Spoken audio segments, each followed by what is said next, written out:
Okay, so I think that should be live. Go here. Yes. Awesome. Okay, let me tell people.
Oh, hey.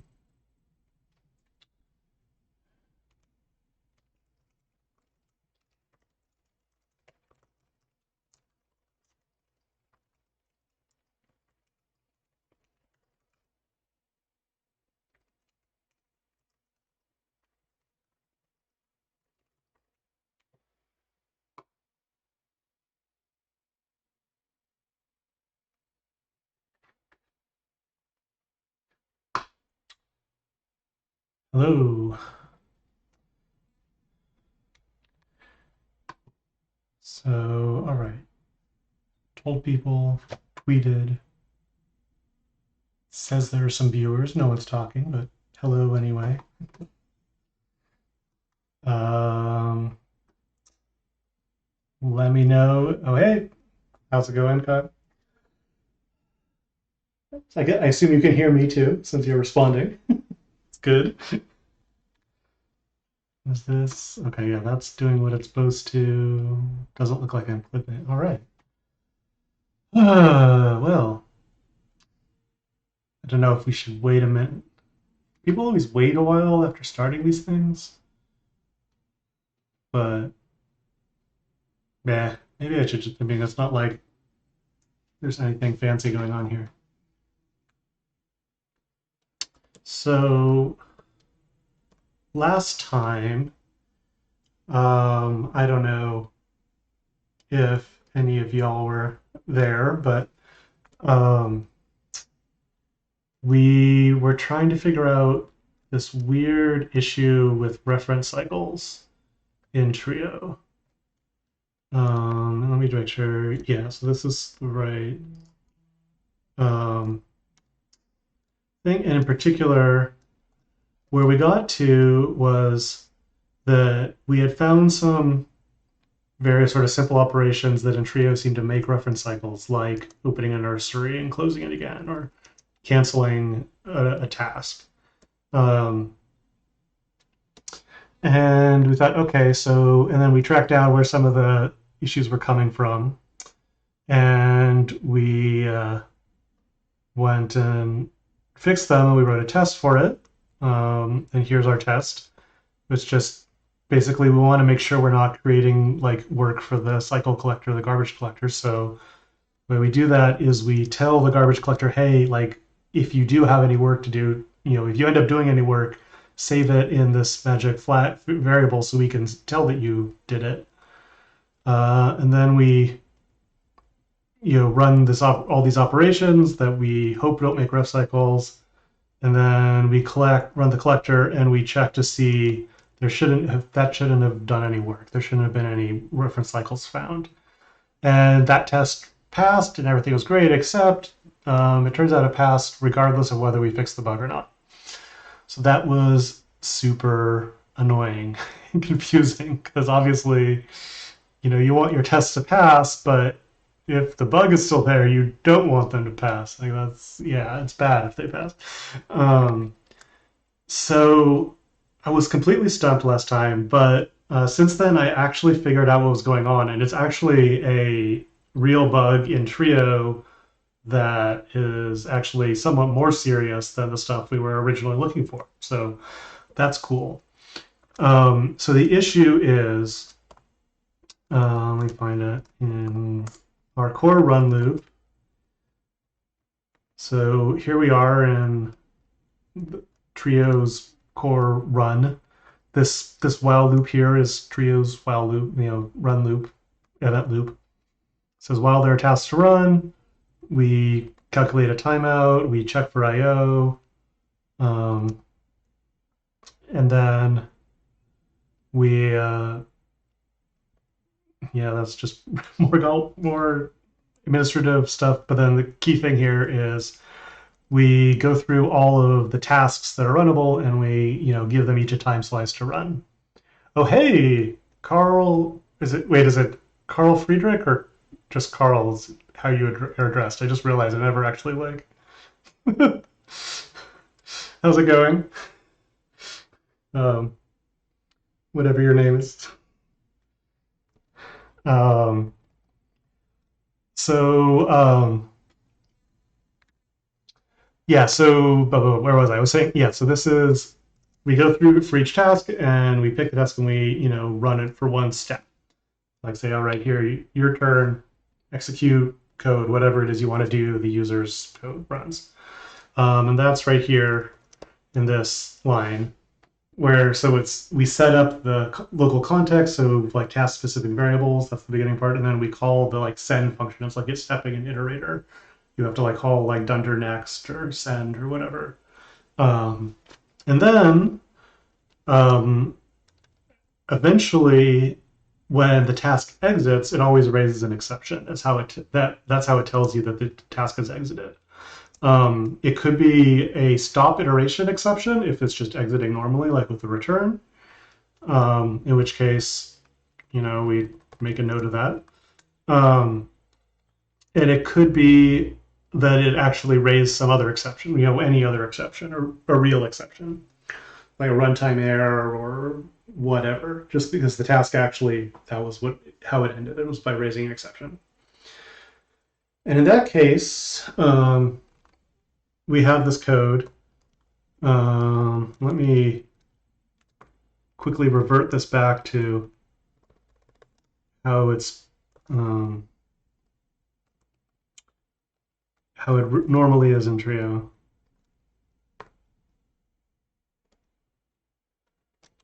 Okay, so here's the task, the code that handle that. So there is this one annoying thing where in older versions of Python, the local context stuff that we do to make task local variables work, the context var stuff work, there is a backport module that we use, but it's written in Python. And so when we use this context.run thing to set the current context and then call our code, if there is an exception, then that ends up polluting our stack traces with a bunch of extra frames that users don't care about because it's just this internal stuff inside the local context vars tracking. So on new versions of Python, that stuff's all built in. It's written in C, so it doesn't create stack frames. But on old versions, it does. And so we take the traceback and we just remove however many stack frames, annoying ones the user doesn't care about. We remove those ones. And then we set that back on the task. So you see we just drop some frames from the exceptions traceback. And cool. And then, we go and process the if the task exited, then we call the main run machinery to say, hey, that task exited, so it can go and like remove it from the list of tasks and notify anyone who cares about that and whatever. However, it turns out that this is the thing that was causing the weird bug where, so remember the bug is that we thought we created some garbage and then we called gc.collect and nothing got collected. And we were like, why not? Did we not have garbage? Like what? So it turns out that the reason was that actually all this random garbage we created was actually still pinned in memory. The reason is that when a task exits with an exception, then we then this code right here, takes this temporary variable to talk about the traceback and does some stuff, but then it never clears that temporary variable. So this core run loop in Trio, always every time a task exits with an exception, then its whole traceback gets stashed in this local variable in trio.run, and then it stays there until some other task exits with an exception. It just gets held onto for some arbitrarily long amount of time. And that holds on to all the data that task had in local variables on its stack and all of that. Whoops. So this is actually, I mean, it's not catastrophic. Mostly it doesn't matter. It doesn't lead to like in arbitrarily large leaks because it's always just the one last task. But it means you can hold on to objects for arbitrary long amounts of time, arbitrary large objects. It's really not, it's not good. So we definitely need to fix that. Yeah, that makes sense that PyPy would need that. Yeah, Trio spends a lot of time dealing with stack frames because, I mean, for the same reason as PyPy, right? That like Trio is like, yeah, I mean, it's distributed as a library, but like it's really part of your just like language runtime. Like it's not like all this gunk for just like, scheduler and stuff like that's not, the user does not care about that. It's totally invisible. It's just part of like how, Python works basically if you're using Trio. Um, so we have to jump through a lot of nasty hoops. I'm guessing that there's not a lot of like ideas we could share in particular because for PyPy, you own the whole stack, whereas for Trio, we have to do really annoying things to kind of trick CPython into doing what we want because it doesn't really have any useful tools for this. Uh, I mean, maybe. Yeah, I don't know. I'd be curious to see what it looks like. Do you have any like links or anything for that? I'm gonna turn my sound down a little. It looks like my microphone keeps trying to clip. So if you need to turn it up, sorry. Okay. Is there like do you have a link or anything for the for how PyPy does that? I mean, heck, maybe we should like lobby CPython to do it too. There's a bunch of exception reworking stuff that we need to work with CPython on anyways. So yeah. Okay. Well, cool. If you find anything, let us know. Anyway, so yes, now if we say del tb here, and I'm gonna, no, I can't do that. And so just del tb, so we're not catching it. I think that's now enough to make that test fail the way we wanted it to. Excuse me. Let me check which test this is. Yeah. So yes, we see now assert not garbage is failing. Yeah, lobbying CPython is tricky, but in this case, the thing is, we actually kind of have an open window. I just realized, like, yeah, normally I'd be like, I don't know if it's worth the effort, but specifically because for like the multi-error exception group stuff that Trio needs, async.io really needs it as well. It's just like it absolutely has to. We just have to change the language to add that. Like, there's just no good way to do it without core interpreter changes. And async.io absolutely needs it as well. And we've kind of been going around about this for enough years now that it's kind of that message has kind of already gotten through. So like at the last core development sprint a few months ago, actually it ended up like me and Yuri and Guido and a few other of the core devs actually spent a lot of time like just going through it and like catching Guido up to speed, and he's like interested and active and like, okay, yeah, how are we gonna add this feature to CPython? So like, and that if we're already like, okay, we're designing a major change to exception handling, then that sort of adding a few little tune-ups at the same time might be easily. possible. Yeah, forming a CPython library group. Hey Matthias, how's it going? Um, and uh, yeah, I mean, yeah, like I've spent a lot of time lobbying core Python. Sometimes more effectively than others, but um,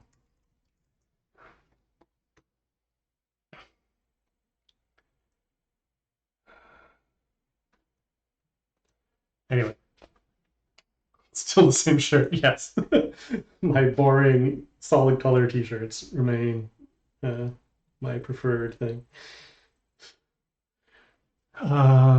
Okay, so anyway, yeah, back to this code here. So okay, so we got that bug. The way I tracked this down was mostly by using the this obfsgraph module I used last time. That like will like you give it an object and tell it to print. You know, it uses like graphviz to like walks the reference graph and then like prints out like here's all the Python references and which was pointing to which. And eventually you can see I had to like really say like show me a lot of objects, and then stared a lot, and then I finally said like wait, is that a line coming from like the middle of trio.run into this object? That shouldn't be there. What the heck? Um, so yeah, that's how I tracked it down. Um, and is part of like how I debugged it is like just to confirm, okay, what's really happening is that like these objects are being held in memory. Is I used this trick where I made a weak ref to the nursery um, with just a and so a weak ref in Python you can like attach a random callback to when an object gets collected. Um, and so I did that, and the callback did not get called. So I was like, okay, so this object is definitely still alive. Um, and I also did that because I wanted to be able to like print the tracebacks, but I was concerned that like, or sorry, print all the object graph, but I was concerned that I might be getting some spurious results because I like to print it. You need to hold on to a reference, and maybe that reference was messing something up. But so I hold on to a weak reference, and then I pass that into a totally different frame over here, and that converted back into a strong reference and prints anyway. Yeah, but so the thing we can take, so now that like I understand what's going on, I don't need all that junk. But what I think we can do to make our test more robust is we can use. So right, the problem before was that like the test is written right now is that checks that we run this code and we make sure there's no garbage. And hopefully we want that to be true because all the objects got collected by the reference count collector, not by the garbage collector. But it turns out there's another reason there could be no garbage, which is they didn't get collected at all. And that was our problem because that was why the test was passing spuriously. So, but this weak ref thing can let us check that the objects actually got destroyed. So I think that's what we need to do to make this test more robust is to like not just check there's no garbage, but also check that the objects did get collected using weak refs. So the way I'm going to do that is I can. I'm gonna have this. This thing does all these operations that should not make. We think there should be no reference cycles here. And then I'm just going to have it return a list of weak refs to things that we think should be collected. And then in the actual test, you can assert that all those weak refs are no the object being pointed to is gone. So let's call weeks, and we can say like weeks.append weakref.ref nursery. Um,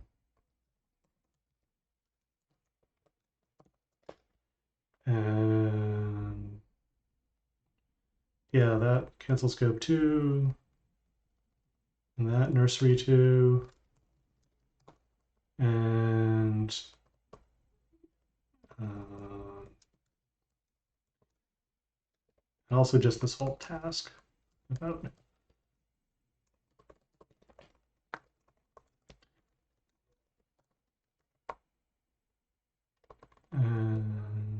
Yeah, okay. So that's got lots of nice objects in it.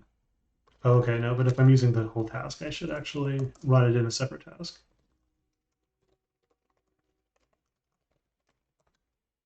Oh, but then to get the weak refs out, it's annoying. Okay, so then I need to make it an out argument instead of return it.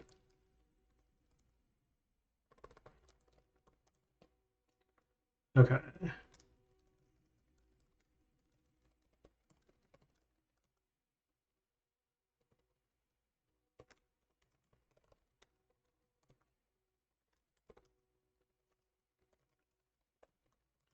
Okay. So instead of using a callback, what we can also do to confirm that a weak ref thing it's pointing to is gone is you just call the weak ref, and that's supposed to give you the object. But if it's dead already, then you get none instead. And so we can just check that that's true. And yeah, so what does this do now? Okay, so the test is failing the way we expected to. Let's also make sure, even if I didn't fix that, the test is failing. Yes, it is. Okay. Now let's put the fix back in. And then let's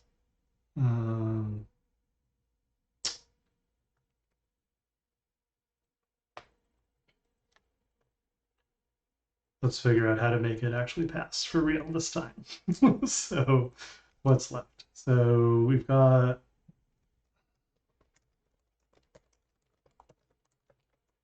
what is this? What's alive here? So it's mostly dead. So it's just the pointer to the task object itself is still alive. Huh. Wonder why that is. So, all right, back to ObjGraph.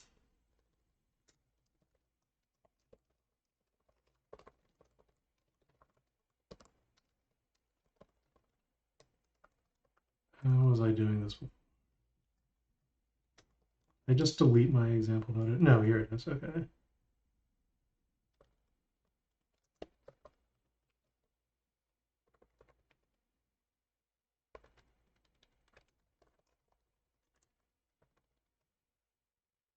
I probably don't need that much.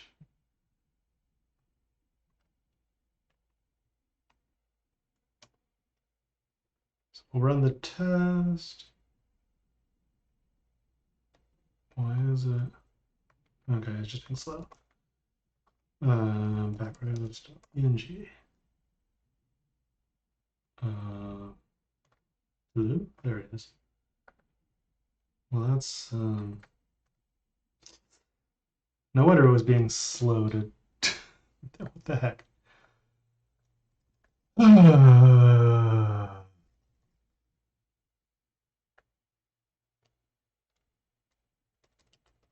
Global run contact. Yeah, okay, but where's my? Let's dial this back. Max depth equals 2. Maybe that will make something more readable.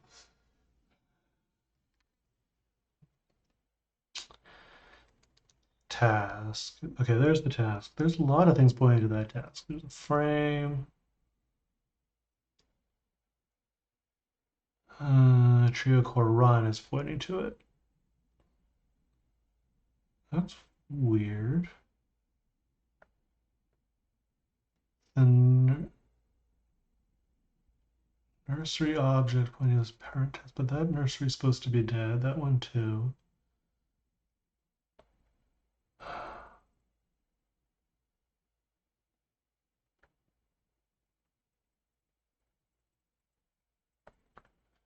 Guess these are a bunch more cycles? Well, no, but it can't just be cycles because we already ran the garbage collector and these things, the tests survive. How is the runner still pointing to this task after it's exited? Oh! Because I didn't actually run it in a different task. There we go. Okay. That was a stupid, stupid bug. Sick. Okay. Um, so we still have a problem. Well, wait, no, what's okay now? Okay, now things are being cleaned up, just not. But there's still some reference cycles because now it's the garbage is failing. So I'm going to add some on here. So first assert that all the random junk that was created in the child task has actually been deallocated. Second, assert that the deallocation happened through regular reference counting, not via the cyclic GC. Okay. And we probably don't need that, but I'm going to leave it there for the moment. Okay. All right. So yeah. So now we have some actual cyclic garbage, and I think so. Right. So you can see here, there's some commented out stuff in my local checkout that I think are needed to reduce those reference cycles.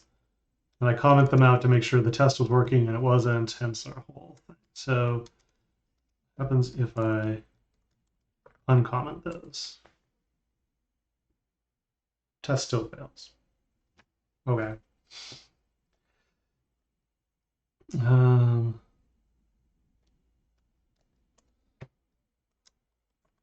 Did it help at least? Let's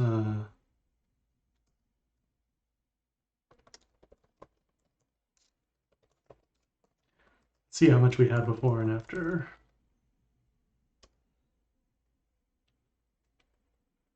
So now there are 25 objects there. But if I comment those out again and rerun, there were 58. Okay, so this was not useless. So that one by itself, 54, so that helped. And then take out that comment. All right, so we're down to 25, but that means we still have some bugs. Okay.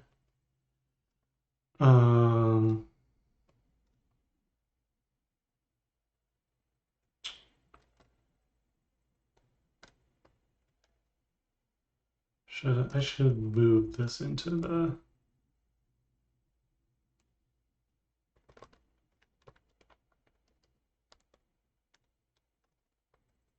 I can also just make this a plane.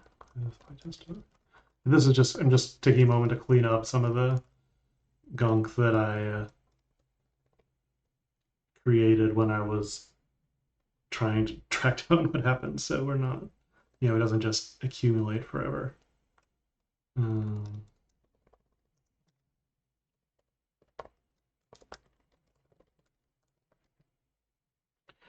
Okay, so yeah, so this was my minimal thing to do it, but I don't need that anymore. And yeah, and that's also was only used for okay. So now, all right, I've at least cleaned up the junk, but now some part of this, I think what I want to do first is just find out which part is leaking. So let's narrow that down. Okay, so that's fine. And I can do some bisection search here. That's fine. Okay, that's failing. Which part? Oops. There we go.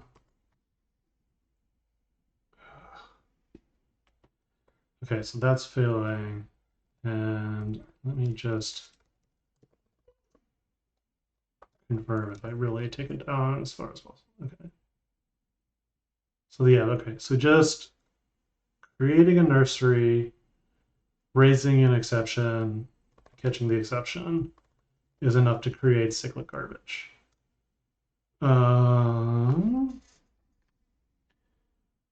Though actually that I probably should create cyclic garbage now that I think about it. Because this exception, we're raising the exception in this scope, which means the exception traceback is going to have a reference to this function scope, that's, for debugging or whatever. And then in that function scope, we have a reference to the nursery. I guess, well, okay, so it doesn't have a reference to the exception itself. So I guess somehow the nursery is ending up with a reference to the exception still. Is that? Let's quick thing to check is just, so if we get rid of the reference to the nursery, that doesn't change it. Would that make it worse? What? Or is it just, it's always, okay, it's always 38, our little count of garbage. Okay, what is that then? So what we can do is use our friend obfgraph again.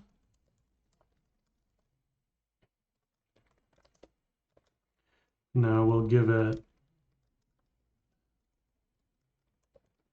all the cyclic stuff we found. Small depth, start, 2 minutes. Oh, okay. I thought this was going to be quick. But let's see. Okay. Ugh, this is a lot and it's hard to read. So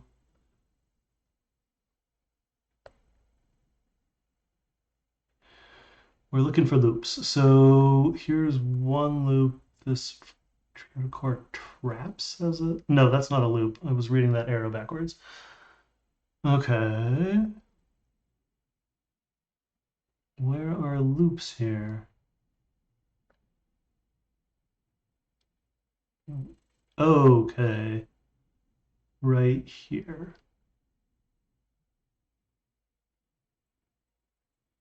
I think that's the only backwards pointing arrow now. Not seeing any others. Okay, so we got to figure out what's going on here. So we have, oh no, there's also this one, which is real, part of the same set of things. So there's this multi-error. Okay, so what's generating that? So this is all coming from just executing this code. Now internally, what this is doing. Oh yes, I just saw Kyle your message. Yeah, so I guess I found it too. Yeah. What this is doing is it raises the exception. That exception hits the async with open nursery block, and the nursery management code. So that calls dunder a exit, like the normal with block cleanup stuff, which in the nursery's cleanup code says, oh, I got an exception. Okay. I also have to wait for all my child tasks to finish. In this case, there are none, but the code still runs. So it says, okay, I'm going to wait for child tasks to finish, and I'm also going to make sure to cancel all of them because look, we just got an exception. So I think what it ends up doing right now, and this is actually arguably a bug, we have an issue about that too, but so it says, okay, then I'm going to wait for child, I got an exception, I'm going to cancel all child tasks, and then I'm going to wait for them to finish. And then that wait executes a tree of checkpoint, which checks for cancellation. So to me, it goes, oh, okay, and now I also got it canceled, but then, okay, I still have to wait for everything to finish. And then it goes, oh, okay, there's nothing to wait for, so all right, it's finished. There are no child tasks. But what we have is this value error plus this extra canceled exception. And so they get bundled up together, and they get propagated, except they don't propagate very far. They propagate, an infinitesimally small distance, because the nursery also has the cancel scope in it. So that's like the bundled up exception for everything from all the child tasks, including those that were canceled. And it hands it to the cancel scope to say, okay, hey, do you want to catch any of these? And it says, oh yeah, I was canceled. None of my parents were canceled. I am the source of this cancellation. So I will collect all the canceled and remove them. So what we zoom in a little bit here. So we have this multi-error here that says value error and cancel. That's why it exists. You never see it wow, I'm totally out of focus. Hello, camera? Can we work? Oh well, whatever. I guess you got to feel like you need glasses or something. I don't know. Oh, there it goes. Okay. So yeah, even though we did raise value error and then we catch value error, yeah, there was a moment in between where there was also a canceled. And somehow that multi-error is getting involved in this cycle.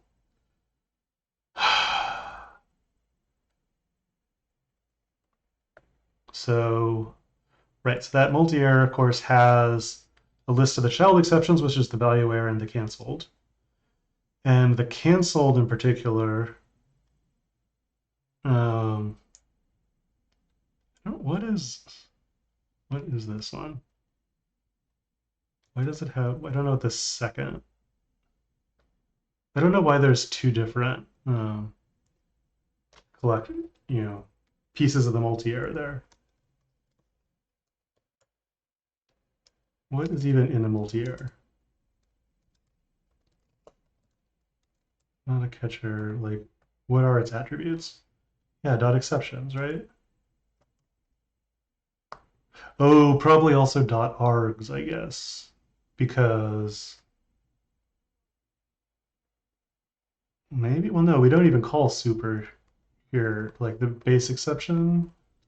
I was thinking like normally, it's built into Python that like base exception, like you can pass any arguments you want and they get stashed on a dot args attribute. So I thought that might be this tuple, but maybe not, because we don't even call base exception dot init. Or no, but maybe base exception dot new calls it, which runs before our init. Oh no, we have our own new. And that does pass it to base exception dot new. So yeah, that might be what it is. It's just that it's so the arguments get stored twice, once in an attribute and once the actual attribute that we want them to be on, plus this generic attribute that has all arguments. Okay. But in either case, that's correct and normal. Like the multi-error, of course, it has to refer to its contents. The exceptions that make it up. That's fine. Question is, why does that end up make a loop? So in both cases, it looks like it's that it holds this canceled exception, not because it holds the value error. And that canceled has a reference down here, but that doesn't matter. It's this one that's creating the loop. So the canceled exception has a traceback, and the traceback is pointing to a frame inside trio.run, or the underscore run, which was line 946. Which function is that? Oh, what's there? What did I do? That's what I want. Okay. 946. Oh, okay. That is already the line we were on. So the problem is that this function here that gets called, so nested child in this case refers to the block of code that runs inside the async nursery block, which is sort of a funny name for it, but like conceptually, like you have all the tasks you start with, child tasks you start with nursery.startSoon. And then you also have this block of code that's really part of the parent task, but it's sort of semantically kind of like a child task inside the nursery. It's just whatever code is inside the async with block. It's treated very like a child task. So that's what we call the nested child task. So it's like nested inside that parent task. Even it's sort of running on it, but it acts like a child task. Anyway, so this function here gets called when the actual block of code that's inside the nursery, the actual syntactically inside the async with block finishes. And nested child exec is the exception it finished with, if any, which in this case would be the value error. So we add that to the nursery's set of exceptions. We so we check if the nursery has exited. I don't remember how it could have exited by here, but anyway. Oh, okay. So right, no, in this case, it's exited because it actually checks immediately and sees there are no child tasks, and marks itself as closed. So this part doesn't execute here. It's this part. And this is the problem. So, and then just to like make sure to kind of keep things sort of consistent across all the different cases, it says, okay, well, there's nothing to wait for, but nonetheless, I'm going to just check to see if I got canceled, or I should have gotten canceled, in order to make it so that like whether the child task exits just before the block or after, you get the same behavior, right? So like if you were waiting for children, then you would get this canceled exception. And if you weren't, you would want to also get the exception. So in that case, we do try await checkpoint, accept, and we catch the exception. And then, so this is where that canceled comes from. So because here we know the cancel scope has been canceled, so when we do a checkpoint, it will raise canceled. And then we catch that canceled and we stash it in the nursery's list of exceptions. But what's tricky about this is this exception now, since we raised it inside this piece of trio's innards, it's going to have a traceback frame pointing, or traceback entry pointing to this frame, this, the nested child finished function in all of its locals. And then retval, of course, is one of the things that this local function refers to, because you have to, so you can return it. Huh. Is there some way to delete retval after returning it? I guess we could actually do, like, so this is weird, but I guess it's one thing to consider. Right, like that looks ridiculous, but it does have the effect of deleting deleting that.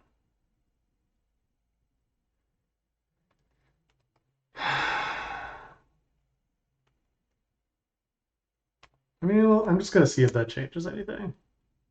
Yes, that actually fixes the bug. Okay, so that's what's going on. So, is that the best fix? By the way, like, oh, what is that garbage? I don't know why. Ban. Okay. Um,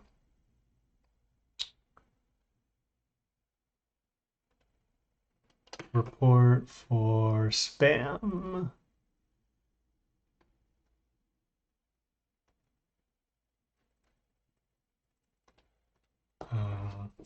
Spam by chat with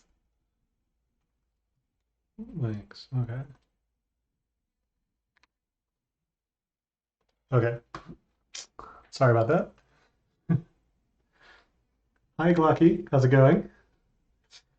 Um, Also, just check in with everyone. Like, is this being interesting? I hope so. Like, it's pretty arcane, but um, I don't know. I guess people who follow me maybe are into that.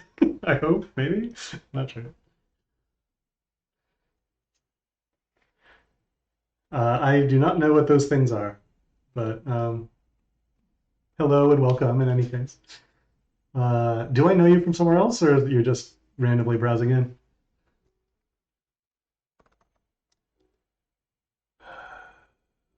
Let's see. What do I want to do about this? More arcane is more better. Okay, there's a vote. Okay, cool. I'll leave it up to you if you want to connect those two identities or not. Um, we have some issue, like I said, about not even doing that in the not even having it canceled there in the first place. Where was that? All this cool stuff we should be doing, but no, no, no, no, no. I thought I'm pretty sure Catturn had a thing for the. There it is. Okay. So PR, was there an issue? Oh, okay, there is an issue, but actually an old one. Um,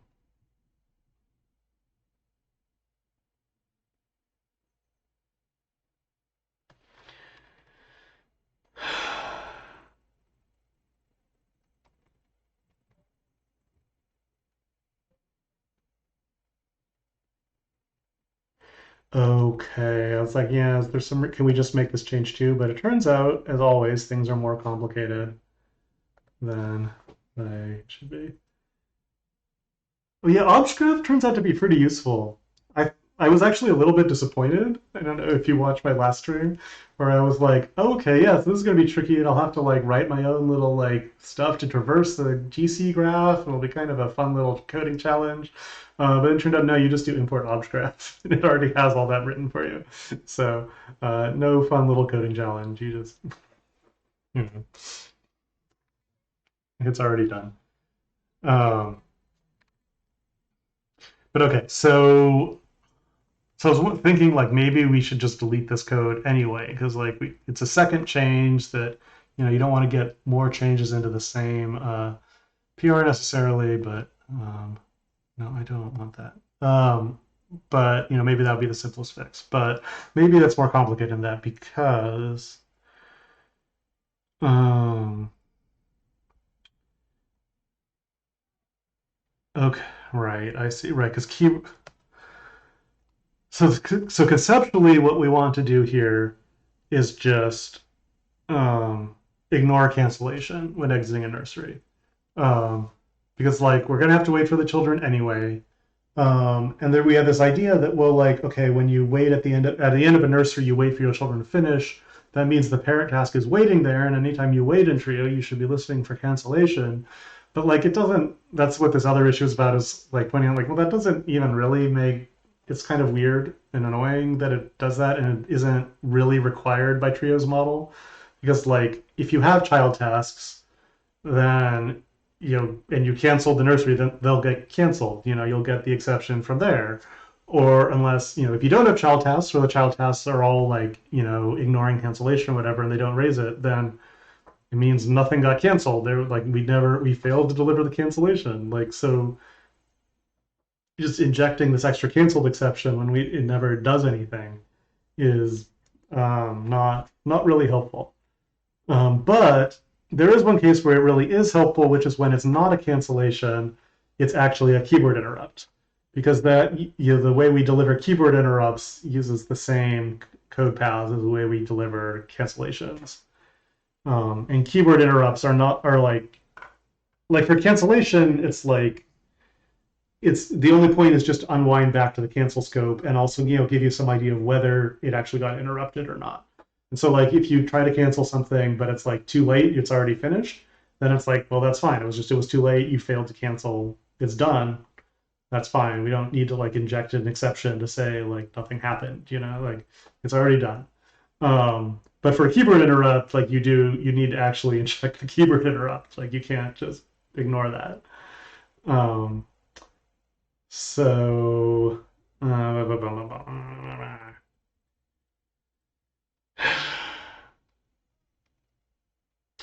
I guess, well, we could use a shield also.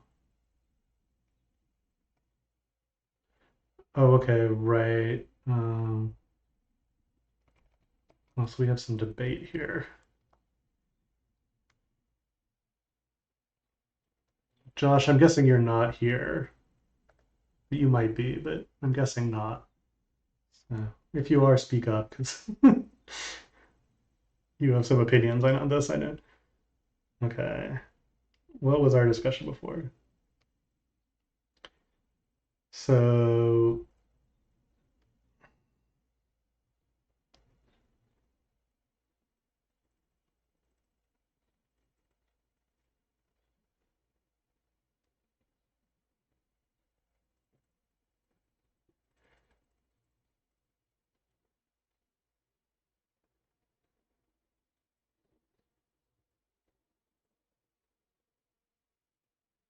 okay, so yeah, he wanted to do something different depending on whether a nursery has ever had any tests in it.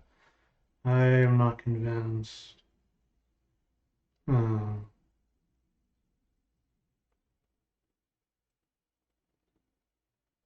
Yes, the intuition is right. Like if you just calling a function versus making a nursery that calls that function and does nothing else should be very similar. And then we're saying, okay, but if what if the function you're calling doesn't have any checkpoints in it? And he was saying, well, maybe we should still inject a checkpoint at the end of the nursery. And I say, well, I mean, maybe we shouldn't. Like, if foo has any checkpoints in it, then there are checkpoints. And if there aren't, then there aren't, and then they're equivalent. Um,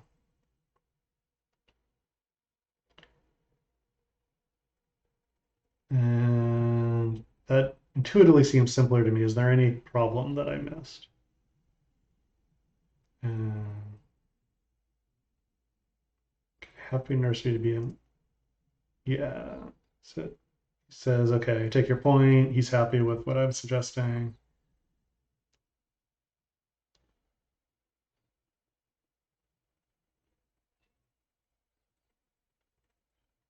Okay. So it sounds like the conclusion of all that is, well, this is the simplest way to do it, would just be to, does that, what are the arguments to little scope? Where's, okay. Shield equals true, okay. Where did I come from? Okay.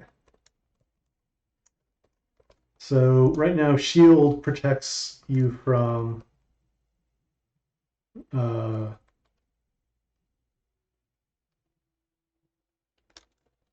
cancels, cancel, but not canceled exceptions, but not from keyboard interrupt. Um, and so that should also fix it. Yeah, okay. How much else does that break if we do that?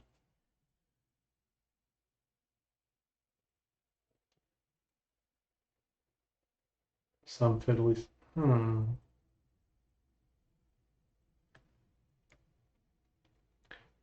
Oh, we're actually getting runtime errors. That's not great.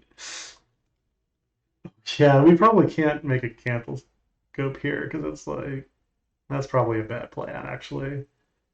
I'm not 100% sure, but it's like the nesting gets pretty funky.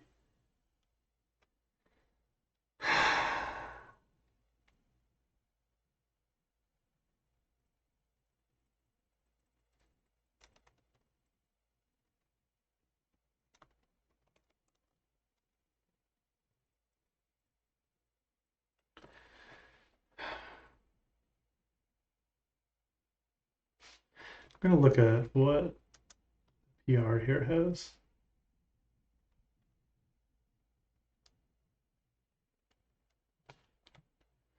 Like what's actually needed to make this change.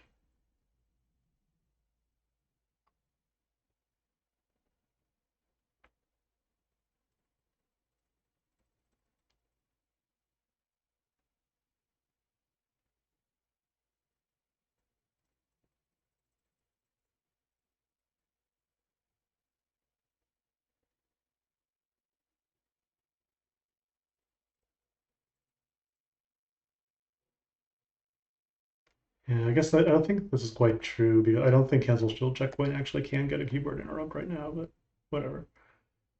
Okay, test run. Okay, so that just has a few little tweaks to those tests.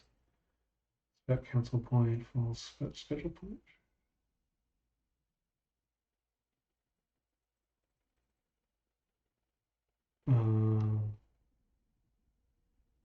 What is that? Oh, okay.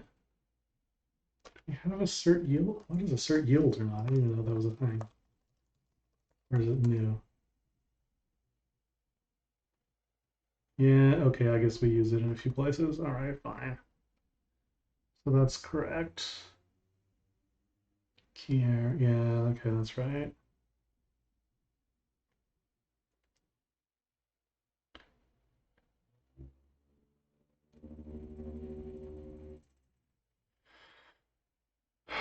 Okay, so there's some fiddliness in start. We just started a test. Open a nursery, creates a cancel scope. Cancel. So we call nursery.start. Man, this is pretty arcane. um, so nursery.start is a special thing that like it starts a task that initially is kind of in the parent's task context, and then it kind of migrates into its own separate task. And so the idea is depending on when the cancellation is delivered, it might come out of nursery.start or it might, like, it's funny because this code here that just started sort of starts out in one task and moves into another part of the like task cancel scope hierarchy. So how that interacts with cancel scopes is non-trivial. And okay, yeah, that makes sense. That um, so if the okay, so if we call cancel, if we call start in an already canceled context, then it should raise canceled. Um, that sounds plausible. And that's already it's how the code used to work. It's how the code still works. So whatever, not going to worry about it too much. And if there's no, yeah, that looks right. However, but that test isn't doing the right thing. It's not actually checking there's no raise of canceled. Um, so that test is buggy.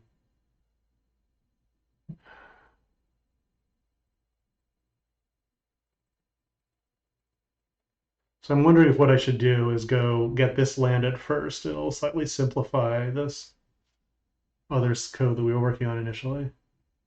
It would also be good to, get it merged since it's from September. Whoops, or even earlier.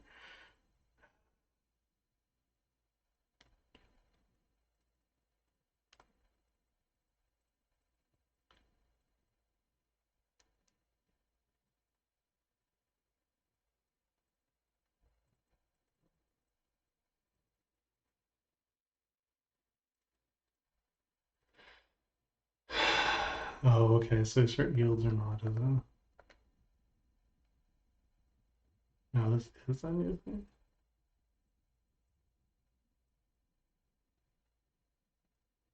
Kick. Not sure if I'm a fan of this extra complexity.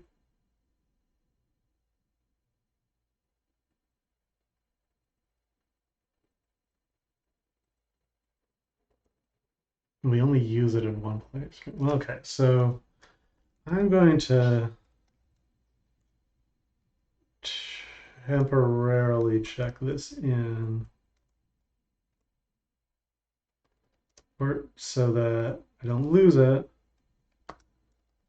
And then I'm going to check out this PR and make a few tweaks and merge it, I think. So, okay, what is the status of this? What am I checking in?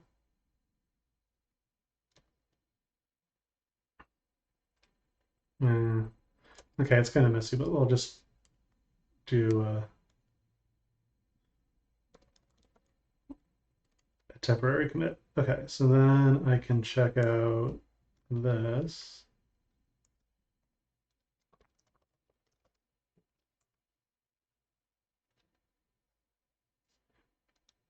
Oh, is this master branch? Oh, okay.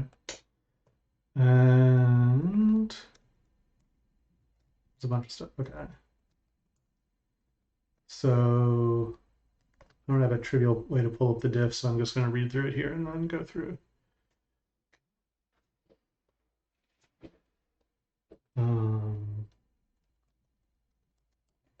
So first of all, this is not quite right. If we have keyboard injected, we want to save it in the nursery. No exceptions to this. But if it's just a canceled, then we don't. It's the that's what is it? 1457.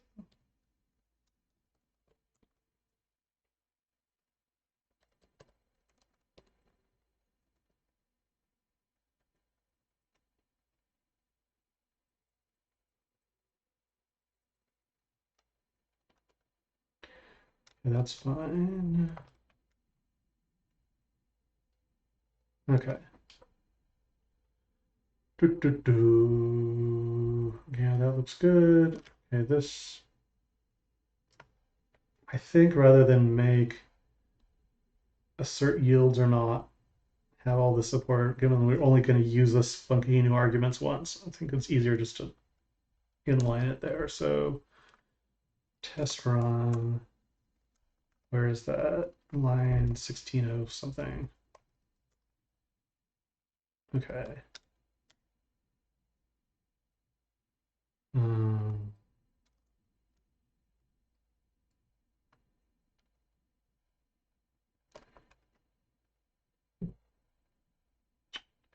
How does that work? Task equals treated. It's core document task before cancel points test dot. What is the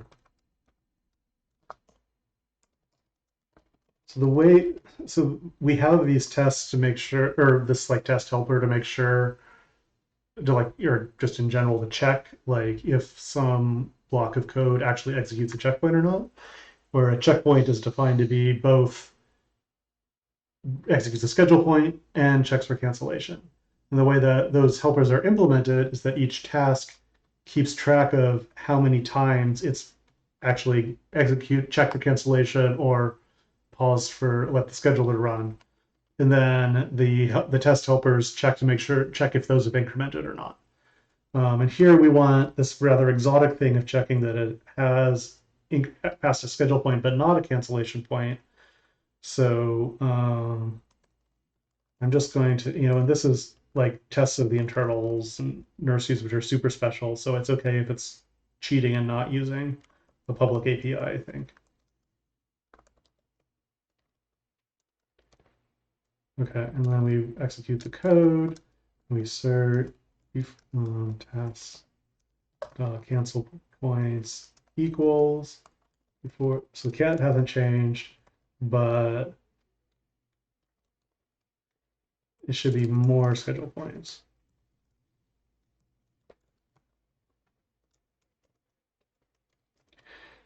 Opening and closing a nursery schedules, but it doesn't check for cancellation unless a nest, something inside the nursery. Yes.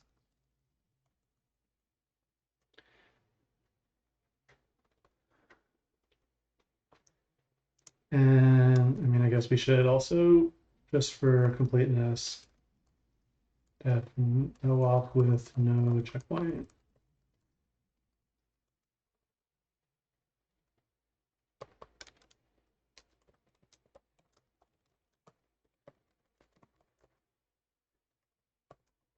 Make sure that should do the same thing. Okay.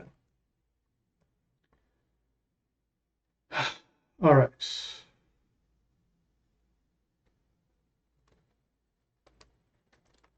And then, yeah, that's fine. And then now this is down at line 1684. Key error.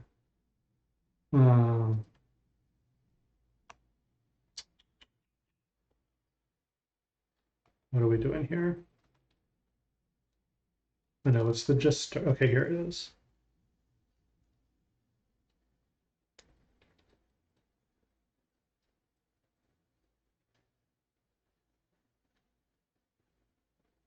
Okay, yeah. So do we use this anywhere else that I would break? No, okay. So now we want to make sure that the cancellation does get raised inside this task. And again, and it propagates out. Okay, so that makes sense. And if there's no checkpoints, then starting with a checkpoint, then we want to assert this doesn't raise. How do you do that? And well, I guess we just do assert cs dot or not cancel scope dot canceled. Okay.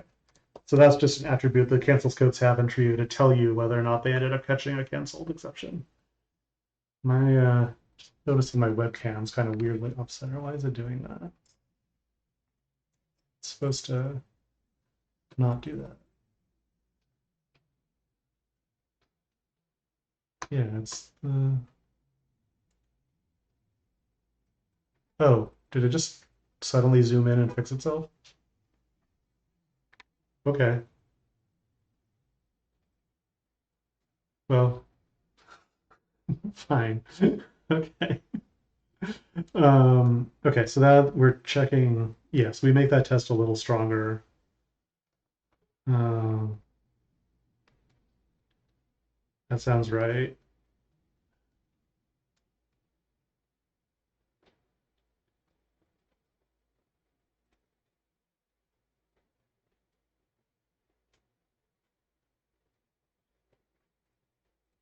What is this?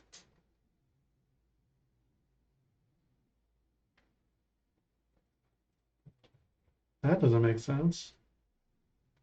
That's not changed. This is totally unrelated, but this test doesn't make any sense to me.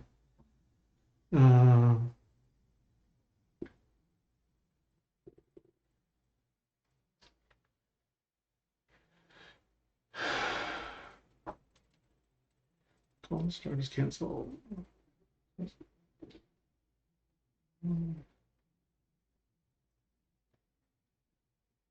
It should. It's not right. Oh. Oh, that is okay. I see. That's a weird subtle case. So what's going on here is that if the call to start is canceled, then it doesn't just try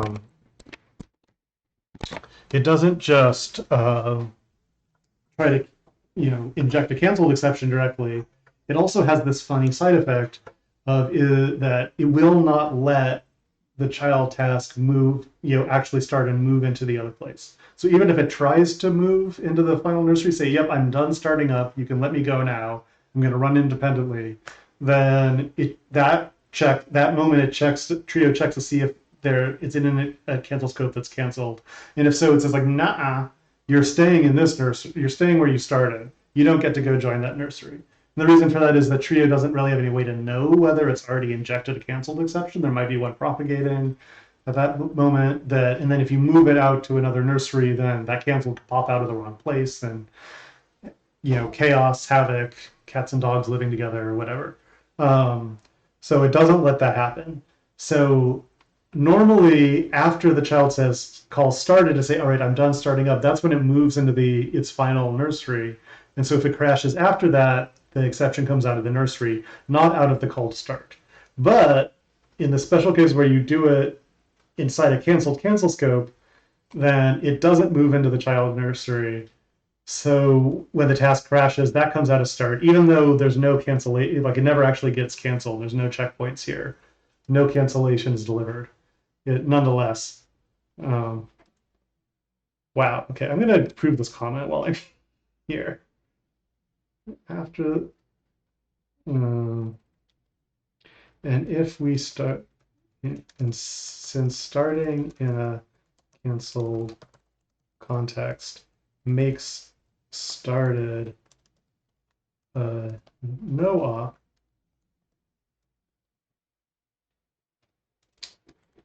if the child crashes after calling started, the error can still come out of start. Well, it's at least a little bit clearer. Okay. So the nursery's already, okay, yeah. So those all tests make sense. Is there anything we're missing? Um,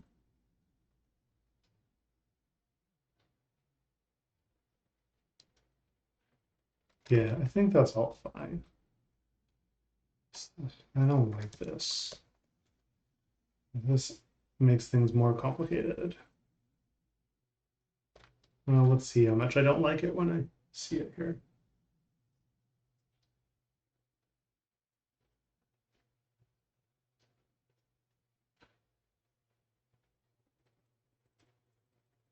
So the message used to be,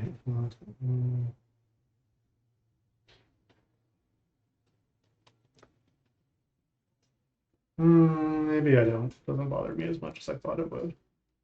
This is only used in these two places, right? So this assert yields or not is just a helper for, okay. Why do we have these fours here? The message is always,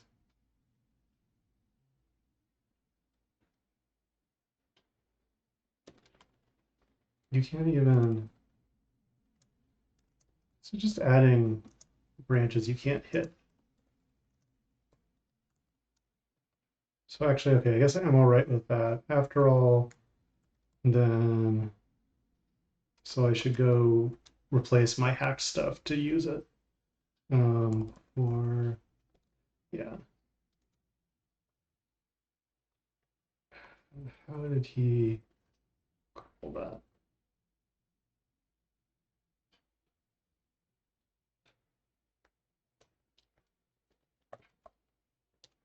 Engine.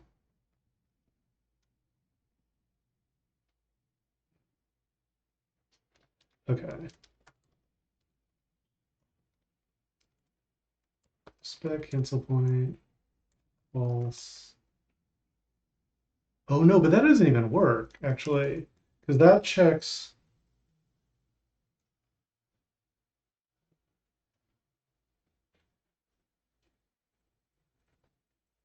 This, so we want to actually check that there is no cancel point there, whereas this just doesn't check cancel points. So that's not, yeah, let's just keep the handwritten thing. It's silly, but that's where do we go? Okay. We can delete that import as well. Okay, and then I'm just going to revert this back to what it was before. So this is testing checkpoints. Is there anything I'm keeping? No. This whole file is getting indexed. So how do I do that? Shoot. Does anyone know off the top of their head and get how you say, like, just replace, set this file back, this one file back to what it was in some other branch? Just like, Does that get reset?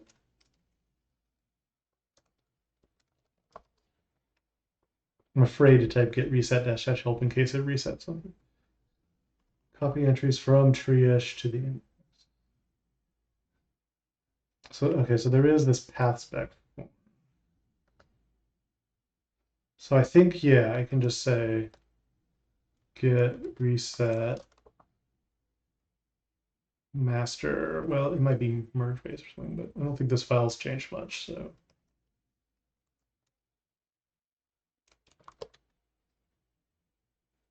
what does that do?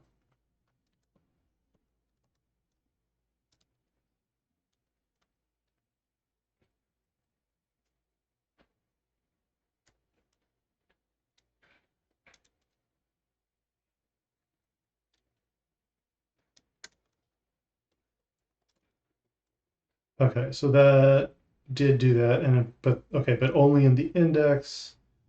So now I can just discard these changes from my local copy, and we're okay. That's good. And now, okay, hopefully this is all good, and I can push back to his branch, and test will pass, and everything's great, and move ahead. There's some test failures. Why are there test failures?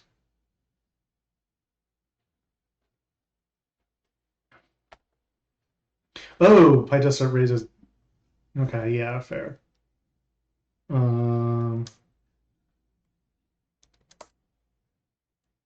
Where is that? 17. Okay.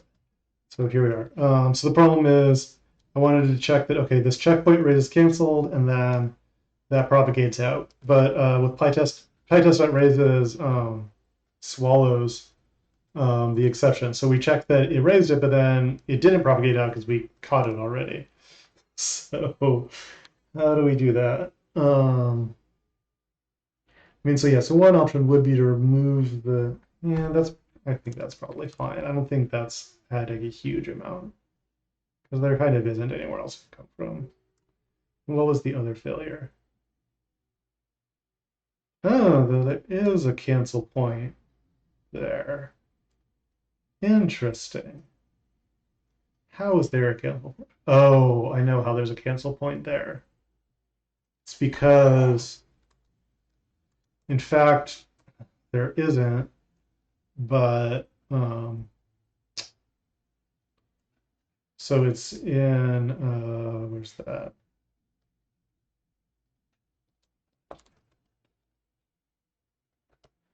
It's because right here, we call wait task rescheduled. We do it with this special abort handler that if you try to, wake up the task inside that wait task rescheduled, then with a cancellation, then it says, nah, I'm not going to let you do that. It discards the cancellation. But this like tracking machinery to see like has it executed a cancel point or not, you can't. It's not smart enough to see like, oh well, you you called wait task rescheduled, which in general is a cancelable operation, but you were going to ignore the cancellation, so that doesn't count. Like it doesn't. It's not that smart. So it thinks this is a cancel point, even though it isn't really. So we're gonna go back to test run, and we're gonna change the test because changing the code would be harder. So we're not going to make any assertion about cancel point.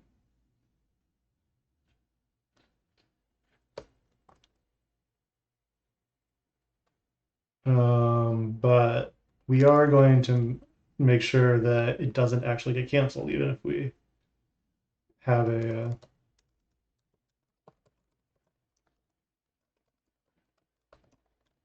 even if we try to cancel it. Assert not cs.cancel. And does that pass? Yeah, I should have done dash dash lf to like only rerun the ones that failed. But whatever. Okay, yeah, that passes, and we'll just make that change down here too. And it's this. Okay. think that's everything.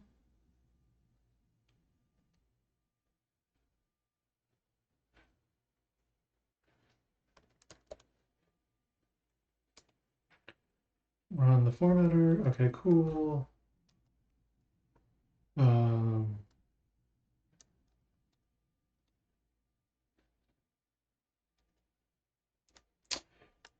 right, and I should write a comment explaining what I changed. So, like, basically just some tweaks to the tests and comments.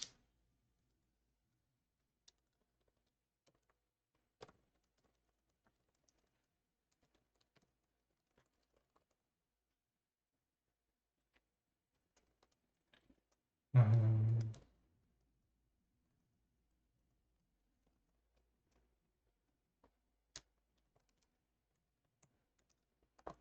okay.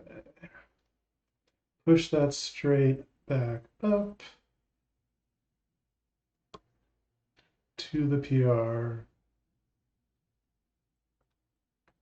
Okay, and now it should show up here. My changes. Yes. Okay. And tests are running. Okay. So possibly I should just merge this myself. If any chance anyone out there watching this wants to review it for me, since ideally, since I just made my own changes, then someone who's not me should review those. Um, anyone?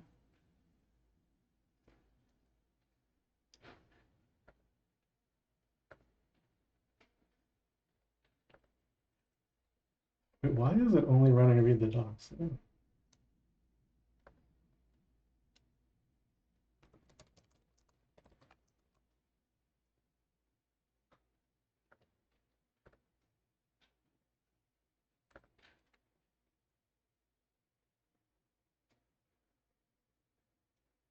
Okay, no, it is running everything. What? I just ran black. Why is that failing? What?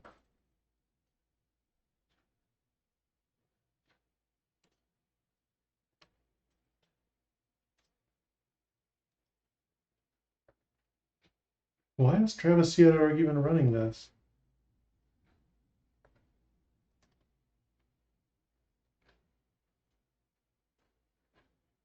It's supposed to be travistheodore.com now.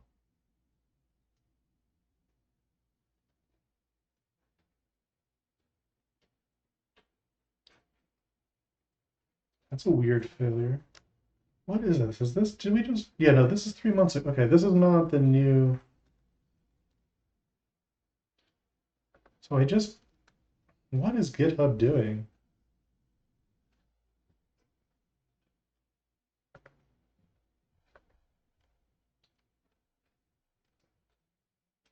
Oh, so there's conflicts. So the new ones aren't running. What are these conflicts? Tell me more.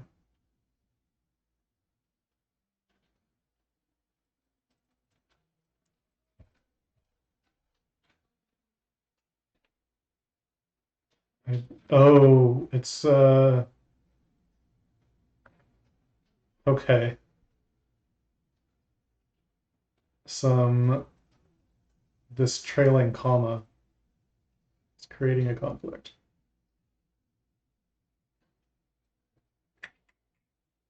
Instead of resolving here, well, now I'm going to rebase his master branch. That'd be kind of rude. Well, maybe I should. I don't know. Okay, what's the actual issue though?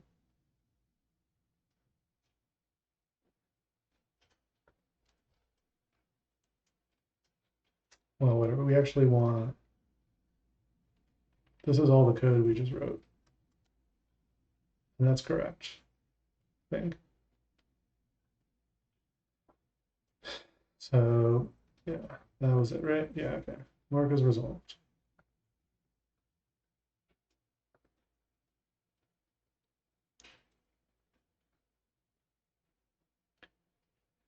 Boom, boom, boom, boom, boom, boom, boom, boom, boom, boom. Okay, so yes, now our CI is actually running.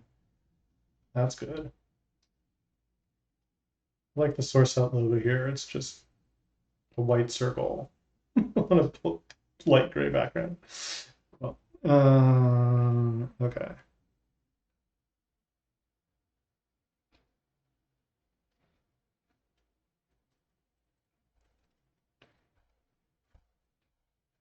Oh, hey, and actually he had a comment here about that.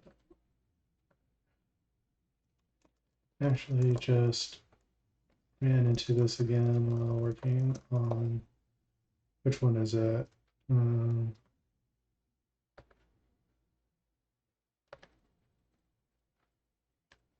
1805 stream. So I did some tweaks to land this quicker. And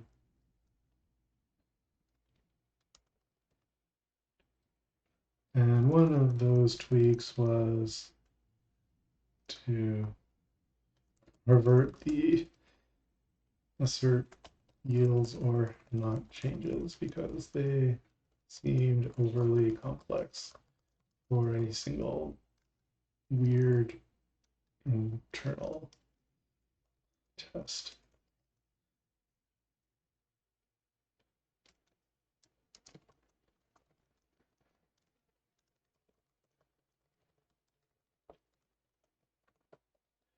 Okay. You know, the other thing we need, and I forgot to do, is we need a news fragment. This is a semantic change, so we definitely need to make a note in the release notes. How are we going to put it? So it's 1450, so we have an issue for it. So 1457 dot bug fix feature? What the heck is this? I guess a feature? I don't know. Or maybe it's like a breaking change.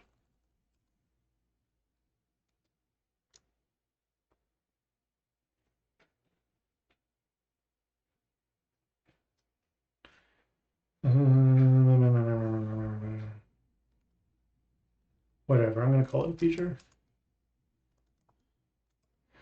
Okay. Formerly, when exiting a nursery, when exiting a nursery block, Trio always waits for child tasks to exit, regardless of whether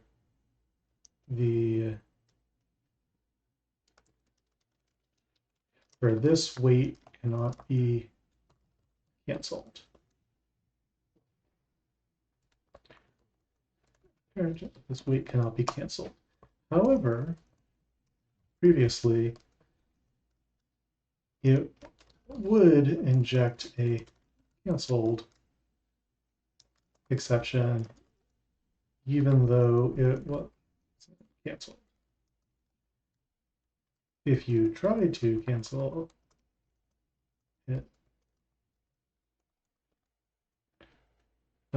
this is not really useful in some rare cases. You know, most users won't probably never noticed either way, but injecting a canceled here is not really useful. Fusion more problems, so Trio no longer does. Now canceled is only injected if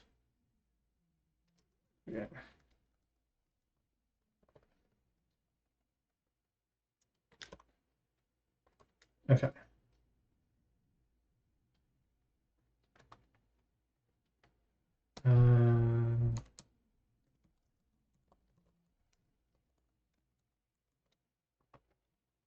Let's just check before we push it. Like looking pretty good. Travis is slow as usual. These stupid Windows tests are slow. But... Oh, we should probably mark some of these required that aren't. Oh, okay, I'm gonna push this and I'll do that.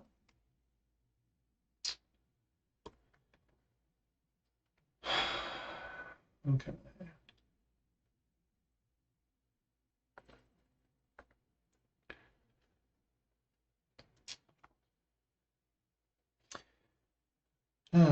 Folks still there? Still having fun? I don't know. This is. Hope I'm not being needy or anything. Just kind of hard to tell when no one's talking. Uh, things are clear, interesting, or what? Right, I need to mark our new tests.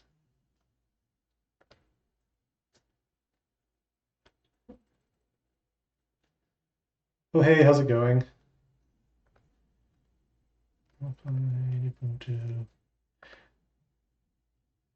These not. Is there a reason these aren't required? These are old. Are they, oh, I think because they were broken, but then we fixed them. Oh, right, we don't want Alpine. That's the old Alpine. The new one is that. I think that's right.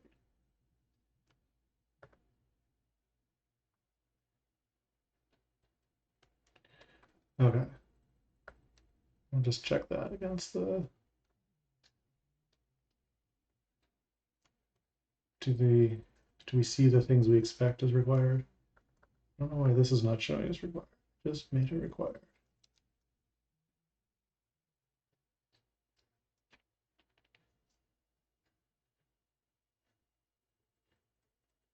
Okay, how does that work out? Like, so I mean, because we have all these jobs, like they use something with like you can make like dependent jobs or something. How does that work? Okay, so then, all right, so yeah, I've never actually used dependent jobs in GitHub Actions. I know there's like something for that, but then like, so I guess the idea is then each time you change the YAML to add or remove a job, you also have to go change the end of the YAML to update the all job. But at least then it's all in one commit altogether instead of needing some funky. Yeah. Okay. Cool. That makes sense. Yeah. Maybe we should do that. Um, why is Travis failing? Setup tools use dist utils.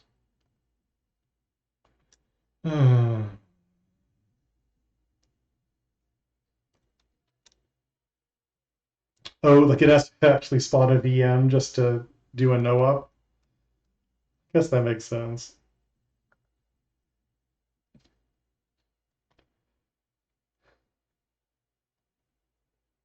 So what the heck is this?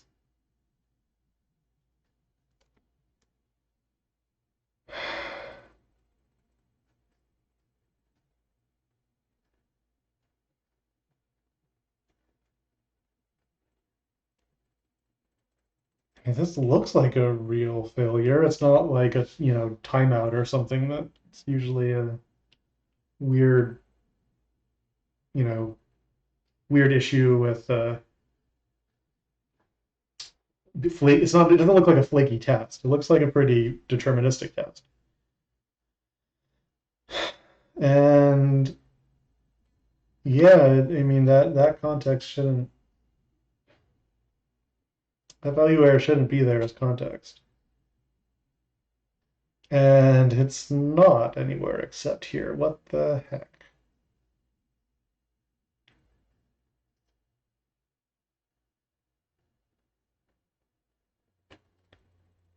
But it's only in this one run, which is our run on old Python 3.6, which you would think would be a run that does not suddenly break because it's explicitly testing that, it's this old version. And this PR didn't change anything.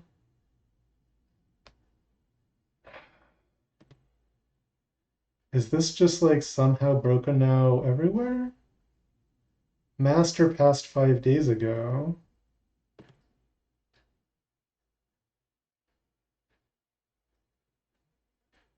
Like if I rerun this now, will it suddenly not work?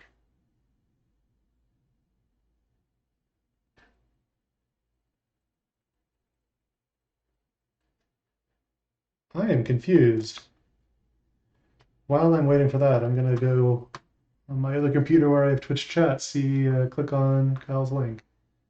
So needs, I see, oh, and it's all, okay, also, you don't, because if you're using matrix jobs, you only just have to list each matrix rather than, um,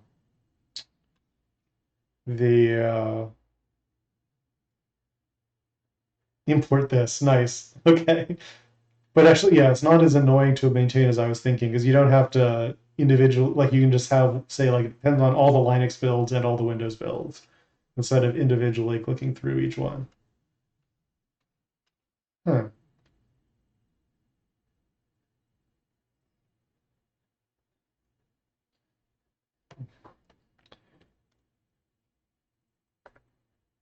And yeah, that's still doing it. Can you have a GitHub action job with no step? How cheap can a GitHub actions be?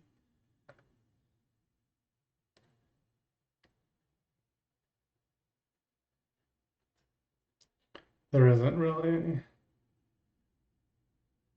comments on this weird trick. Okay.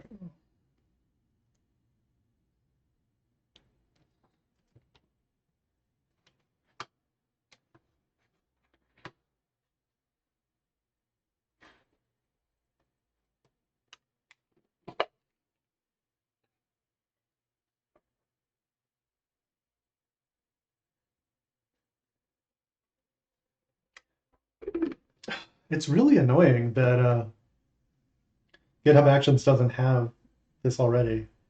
The way like Travis does, or Azure Pipelines had it too, where it used GitHub's fancy thing where it showed each individual job status separately, but then they also put in an aggregate one that was just like a virtual entry in that table that just reported whether all the other ones passed.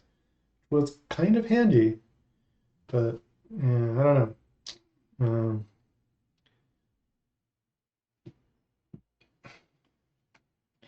So yeah, Parody. So you said you were trying to catch up a little bit ago.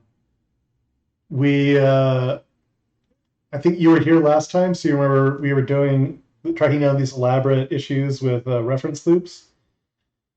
Um, well, I wouldn't necessarily go that far, Paul, but it has definitely. I mean, it's a CI system, right? So of course it's gonna, feel awful.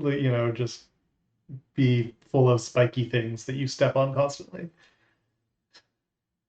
Um, I don't know. Yes, I'm also, I guess, and I know that you're also frustrated that they don't show output very well, and that is very frustrating. I don't know if you have any other complaints you're thinking of, but um, anyway. Uh, wait, so we ran this test again on master and it passed. What the heck? Okay. Right. So keeping track. Right. Uh, Parody. I was saying. Yeah. Well, so we're like 3 down on the Yak stack here or something. So last time we had the issue with the cyclic GC where our test wasn't working, and I tracked that down to. Um, I narrowed that down to there was an issue and Trio was holding references to the last task that exited with an exception alive, which it's not supposed to do. So we fixed that, and now the test was failing. We also made the test more robust by actually asserting that things were being collected and not being kept alive. Um, and then having written our more robust test and like having testing sort of more than just the one specific case we looked at last time, we found another thing where there was cyclic garbage, and we tried to figure out, okay, where did that cyclic garbage come from? And it turned out to be because of this weird special case in nursery exit, where if the surrounding context was canceled, then we inject a canceled exception there, even though it's not actually cancelable. Like we wait for your child tasks. Like Trado's going to wait for them. If they're canceled, then they will be canceled, and hopefully they'll exit quickly. But like the wait for child task part, that is not actually cancelable.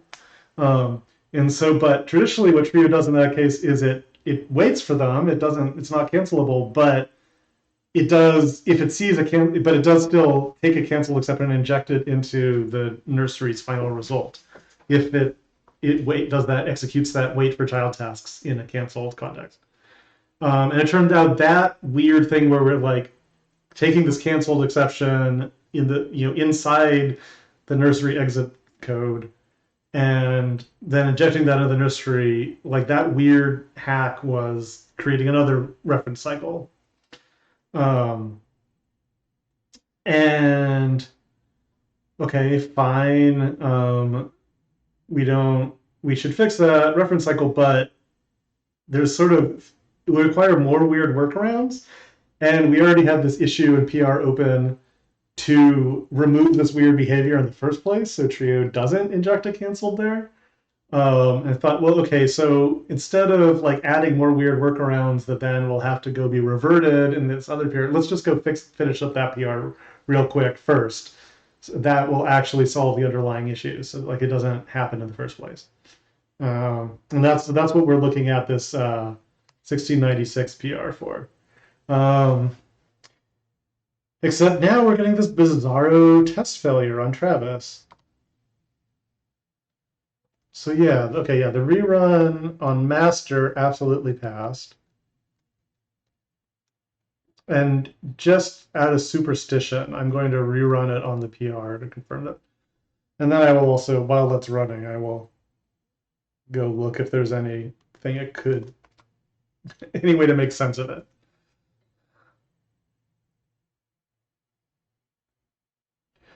Yeah. Well, I'd be curious to see what else is on your list at some point. Um, though, I mean, I guess you and PyCA cryptography use GitHub, use your CI real hard. I wouldn't be surprised if there's some things where I'm kind of like, well, okay, yeah, you're right, that'd be nice, but I don't care personally. We'll see. You might be amused. I was thinking after this quick little bug thing, I might go hack on TrioBot, which uses GitHub Actions in wildly complicated ways. But we'll see if we even get there. So that's what the hell is this? So we have a nursery. It raises two exceptions. Fine. They get collected up into a multi-error.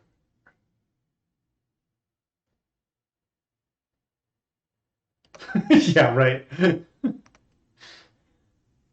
just wait in like 6 months. There's going to be some reason you discover why you have to move back to Jenkins. Calling it now.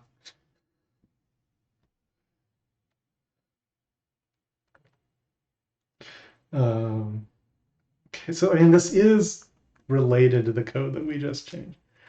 Oh yeah, okay, no, yeah. What is how you're using? You have OpenStack's thing for that? Yeah. How is that? Is that not working very well?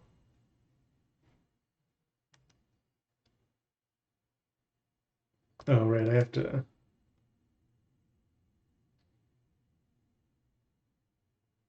Ugh, how do I?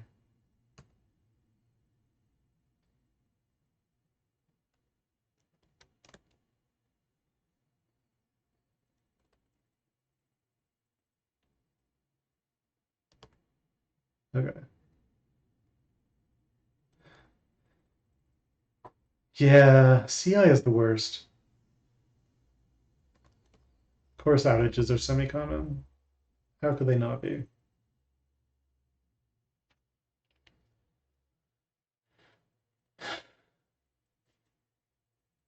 Yeah, could do that. You don't think, like, isn't Mac Stadium getting, like, I would think Mac Stadium was getting a pile of M1 Mac Minis, no? I feel like I even saw them announce they were or something like that. Maybe I'm just making that up, though.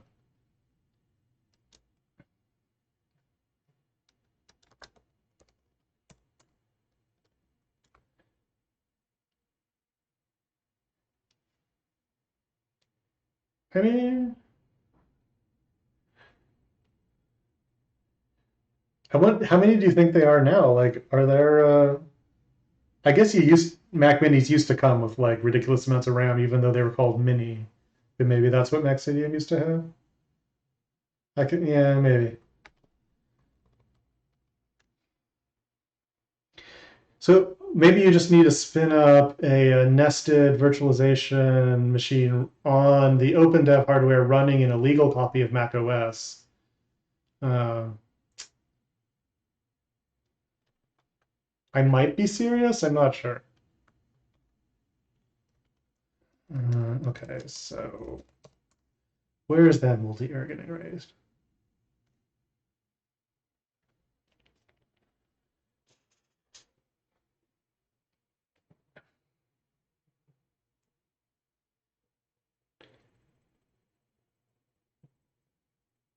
Yeah, that would make sense. 32 gig.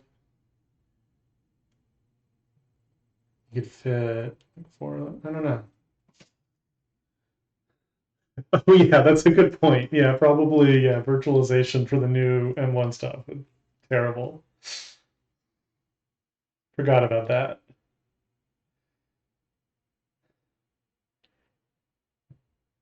Maybe you can convince. Um,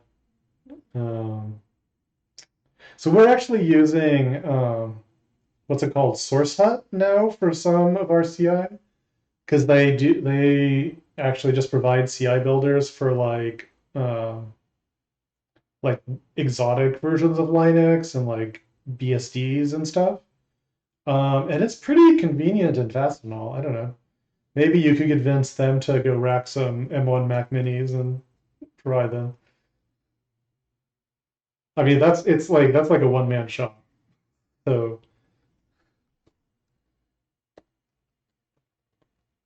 it'd certainly be easier to talk to him than.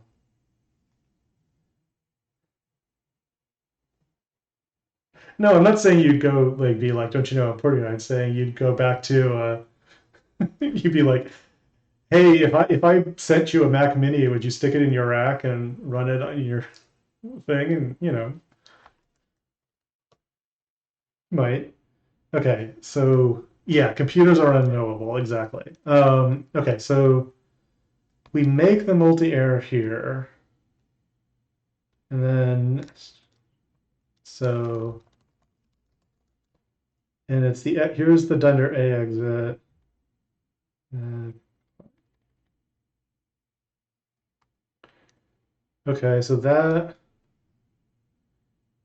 so that's interesting. So what's different now is there is something different here, which is that before. So okay, so in this test, we have a nursery where there are some exceptions, right? Um, and before, what would happen is the nursery would take this value error, this key error, and then it would inject a canceled as well, and it would say, okay, that's hey, like the nursery would say like that's my like tentative, like that's the set of exceptions. But then here it would pass it to the cancel scope and say, okay, here are the exceptions that came out of this nursery. Do you want to catch any of those? And then the cancel scope would um, would say, oh yeah, I want to take one out again. So previously, the new exec here and combined error from nursery would be different objects. And now they're not. Now there's no canceled there injected in the first place, so the scope.close doesn't have any work to do, so it's going to just return that same object. How that affects this, I'm not totally sure. Okay, so, and then when we get here, so exec is the exception raised inside the X block, so that would be just the value error. And our problem is the value error is ending up as dunder context on our multi-error. And that makes sense because, so yeah, it's our combined error is not none. Our combined error is not the value error. It's this thing. So we take the old context, which that's got to be none here.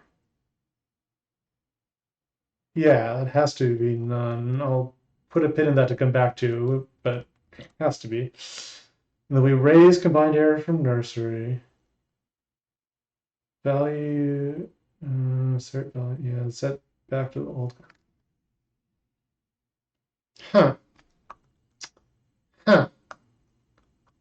I don't get it.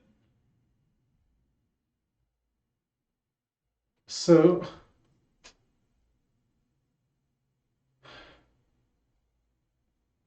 why would this be failing on Python 3.6.1 only? Like, I could imagine there being some bug in Python 3.6.1 only, but why would it only kick in when this is extremely mysterious.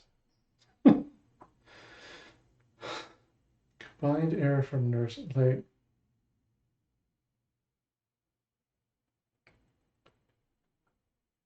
we're doing the same work either way. Like, I don't see anywhere where this exception could have picked up a dunder context. And why would it be different depending on whether we removed a cancel or not? Let me just go look at def underscore close here and see. And that's not happening. Yeah, this is all this tricky stuff to try to catch errors, but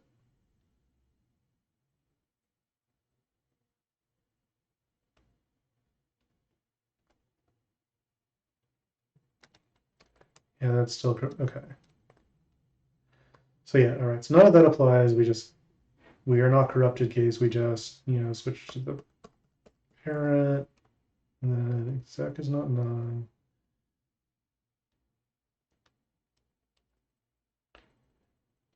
We run the filter over it to remove things, which I guess returns the original one back again. Cancel status dot close.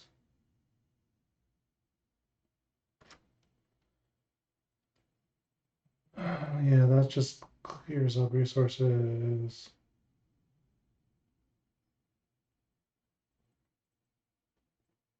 So something in filter could be going wrong.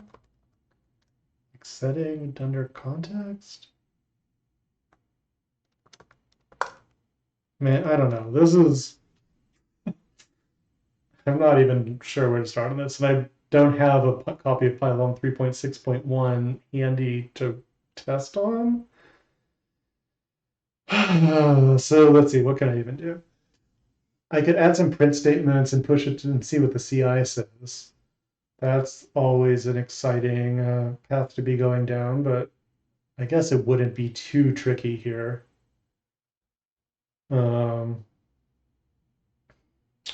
I could find a copy of Python 3.6.1 somewhere.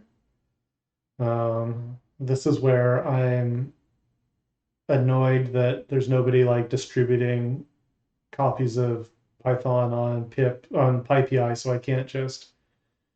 Yeah, I don't have PyEnv installed, and maybe I should run. It'd have to. Was that a nice coherent explanation of my objections? Does PyEnv have pre-built binaries? Do we know? Can I? Is there something I could just grab a tarball and pack it and run and go?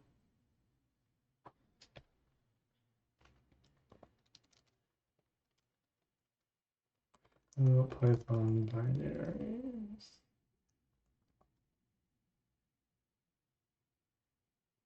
Yeah, I mean, yeah, I have a git checkout of Python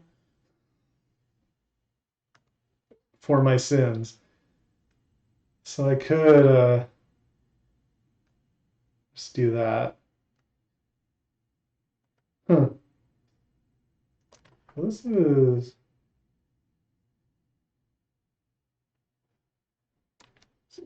Who's Indie Greg, is it? No, I'm not sure.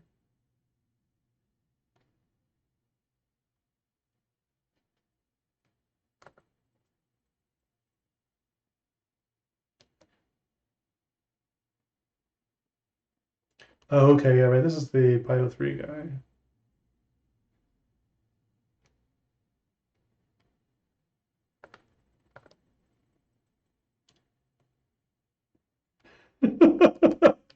That's an interesting choice. Okay. Just go for it.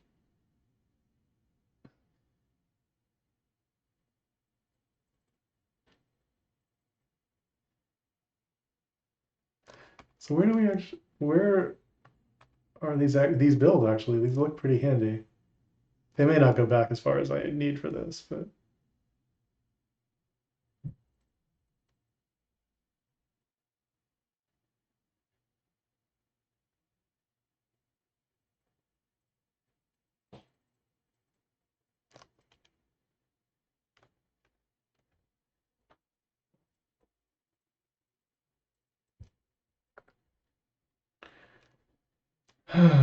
okay, fine.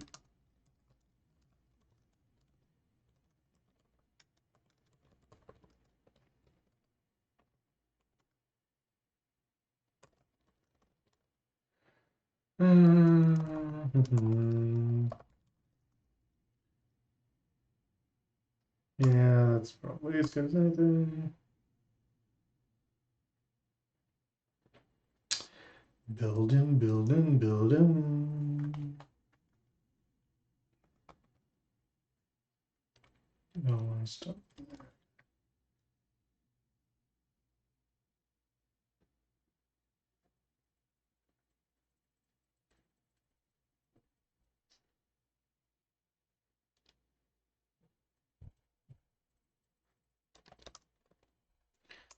Wow, I really do not want release optimization. Lots of nice warnings.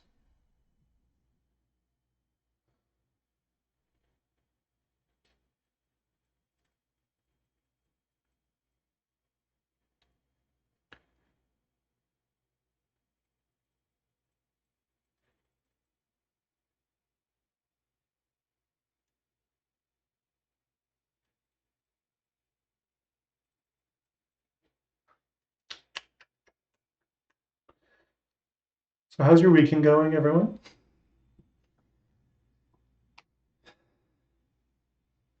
Any exciting plans for this week?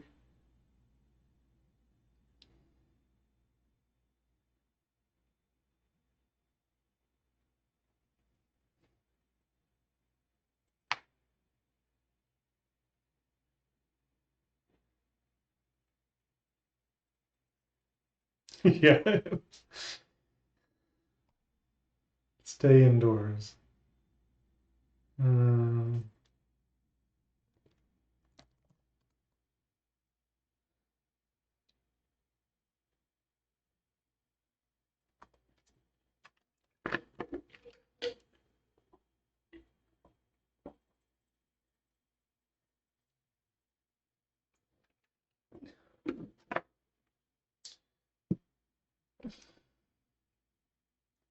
okay.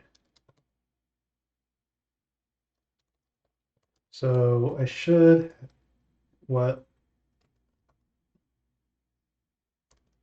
Ah, shoot. Where did that install to? That was the wrong.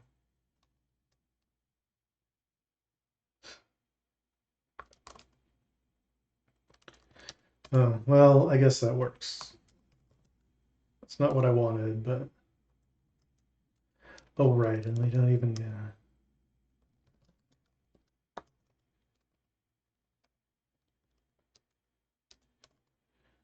Okay.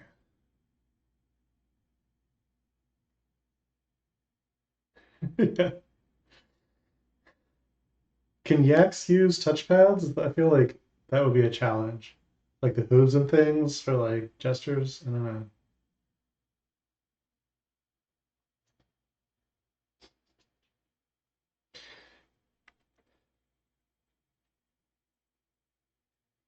That's interesting.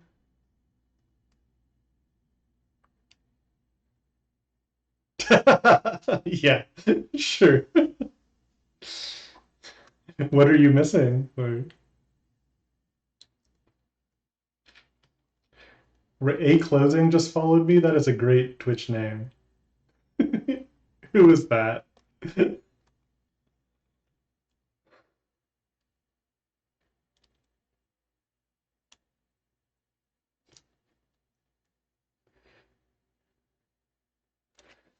So no IPython found because IPython doesn't even support 3.6 anymore. Like, how are we even running our tests on 3.6.1 anyway?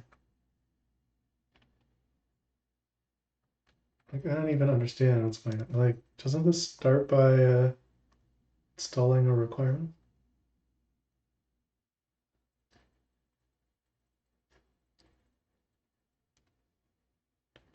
Yeah, upgrade pip.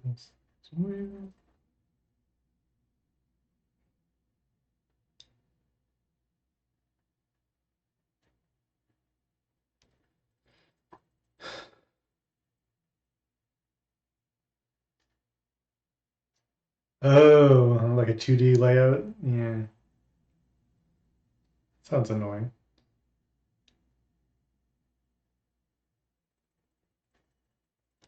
Can't wait. Yeah.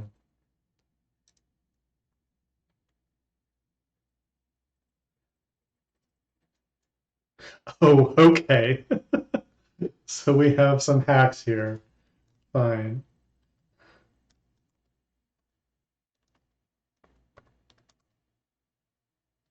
Uh,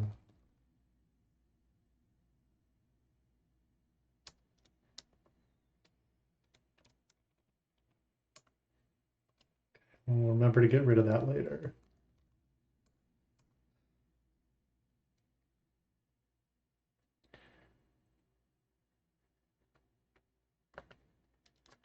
And which test is failing? Exception chain. Seditious. Okay.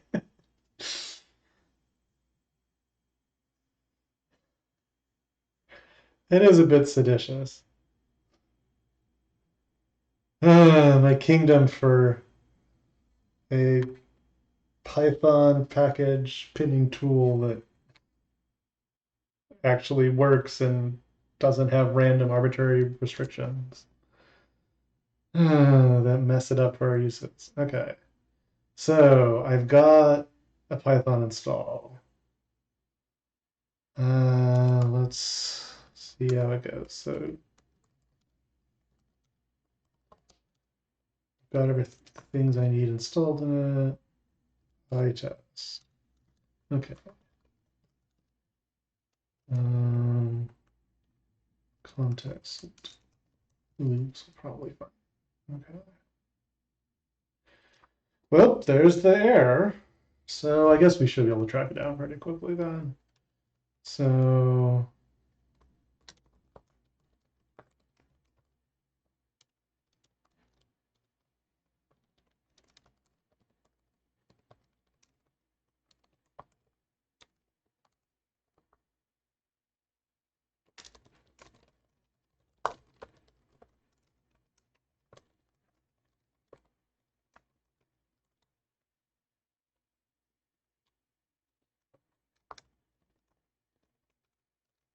man, do I even want to click that link? I'm like scared.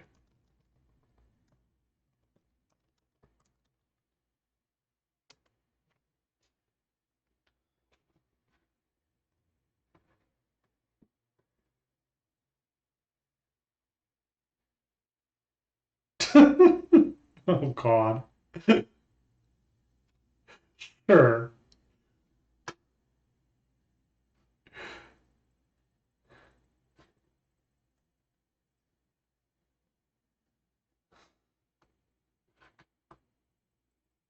Yeah, that's, I mean, I guess that is one way to accomplish that goal. That is not probably the one I would think to have reached for first. Oh, well, okay. We broke that good. What is the problem? Oh, okay, I can't just do this unconditionally. Though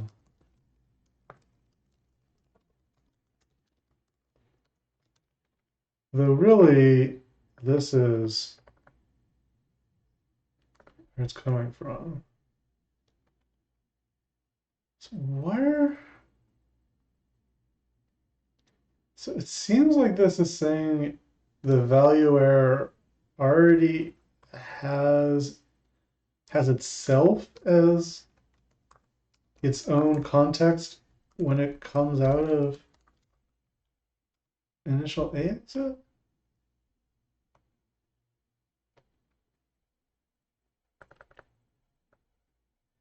Yeah, okay, yeah. So somehow that multi-error is ending up with the value error as its tender context. That's weird. Why would that be happening? Yeah, I mean, then it's crashing because there's some other nursery exit later, like Trio's trying to unwind, but we didn't care about that one. The problems have already happened. So, okay, so we're so that comes from nested child finished. So we've got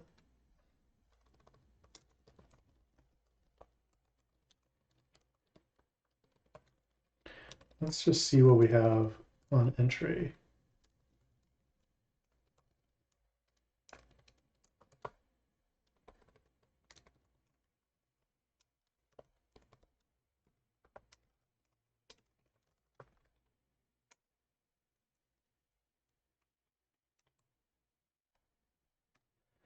On entry, yeah, it's got a value with nothing as context. And then on exit, it's a multi-error with the value error as context.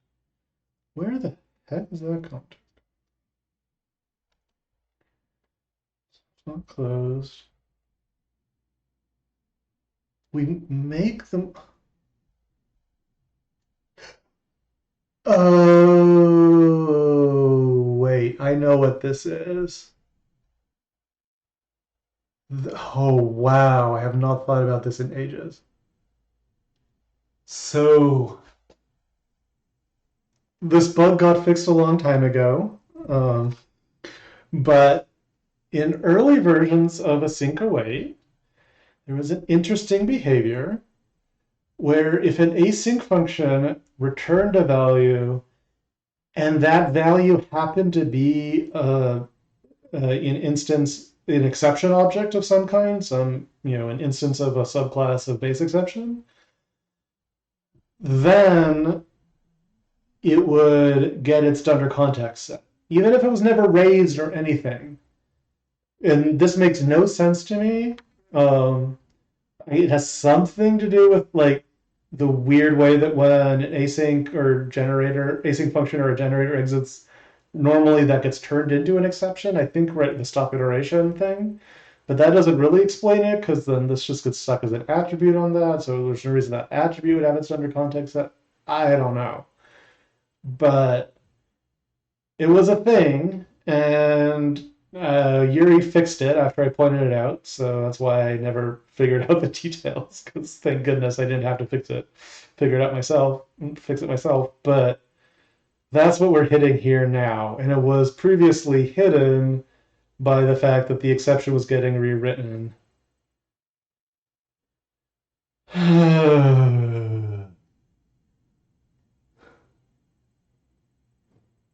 Think I'm just gonna mark this like exfil on old Python or something. Like this is just not worth adding awkward hacks to work around this old bug that's like not like only in like old point releases of an old Python release. I don't that doesn't seem like a sensible thing to do. So I'm gonna revert these.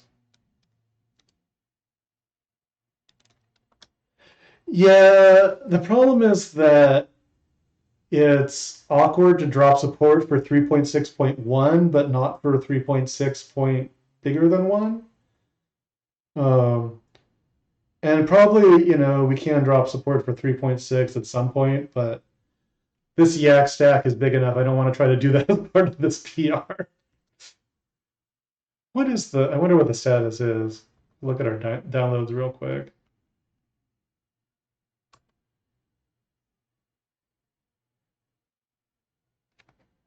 Oh, I bet. Yeah, like the weird OpenSSL issue. Like early 2.7 was real different than late 2.7.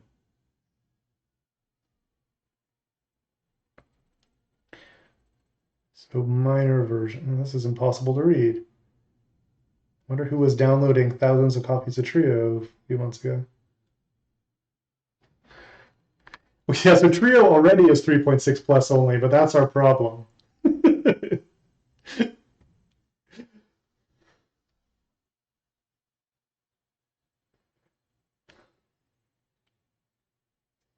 Oh, I guess I'll look at proportions.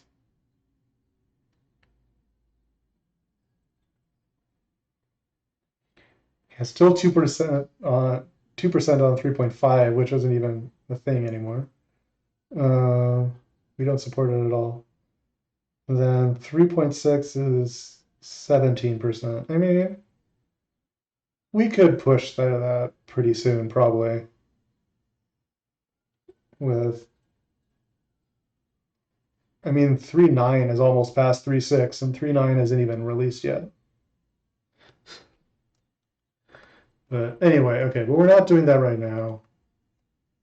So when was that fixed though? What was that issue?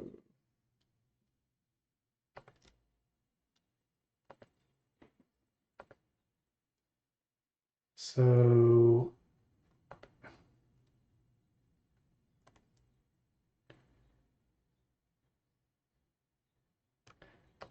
I know I filed it.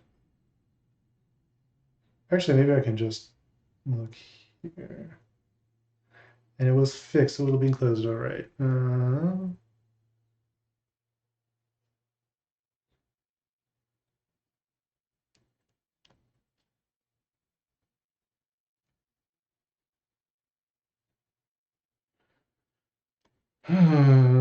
Did I file it? I'm pretty sure I filed it.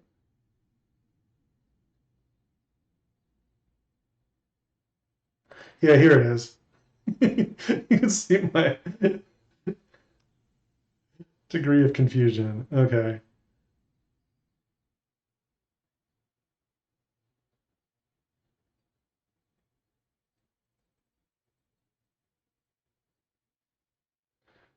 So there was a PR 644 when what version of Python did this land in?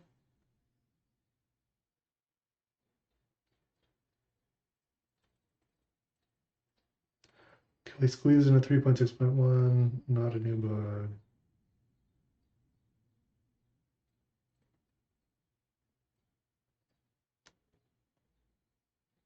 So maybe 3.6.2 fixed it?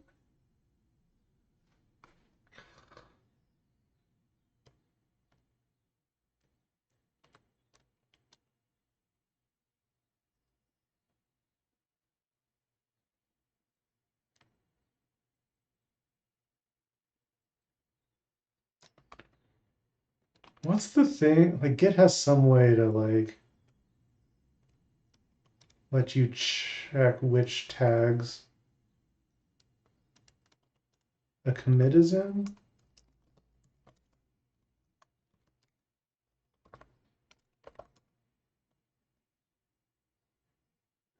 Git tag contain.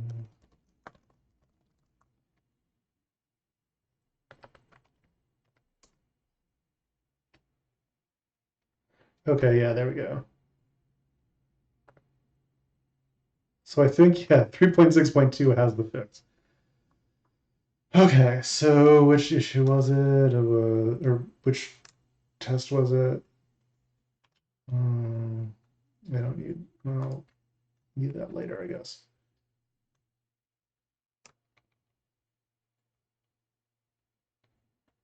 That's no use. Do we have the test name here? No. Context loops.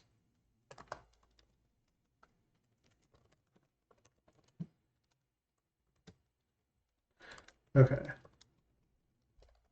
Skip if we have this info reasons.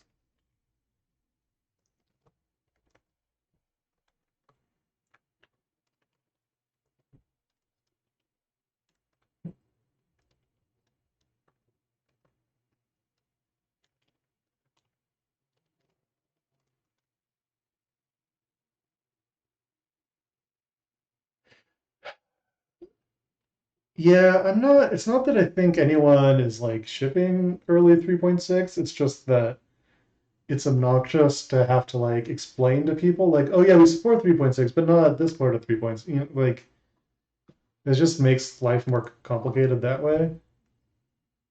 I mean, it's still sometimes it's worth the complications, but we'll drop 3.6 entirely soon enough.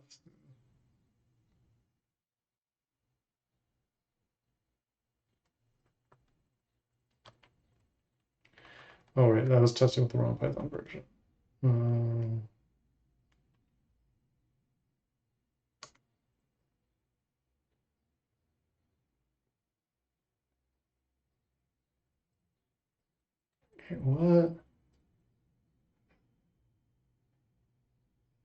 What? Oh, shoot. No, do not run playtest inside CPython. Oh, God. That was definitely not what I wanted to do.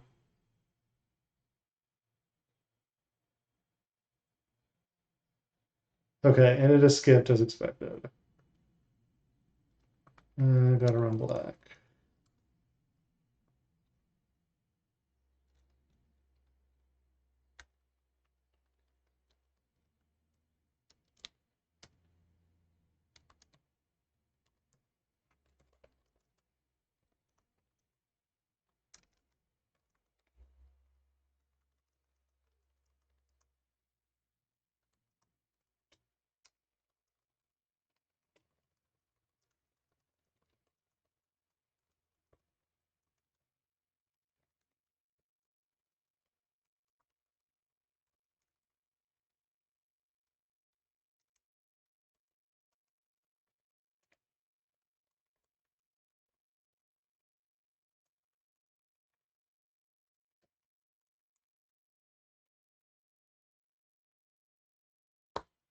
Okay.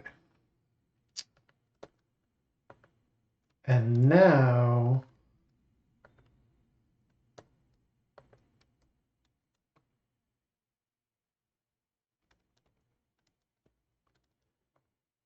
things passed, and now our CI should pass, and we should be able to merge this.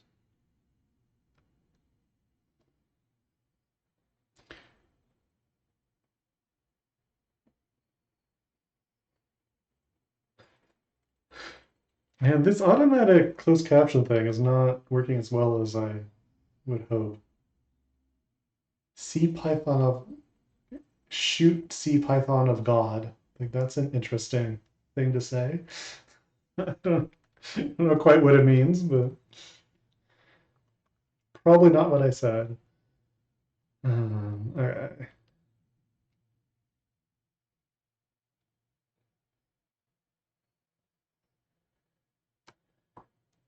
So I'll take a few minutes. In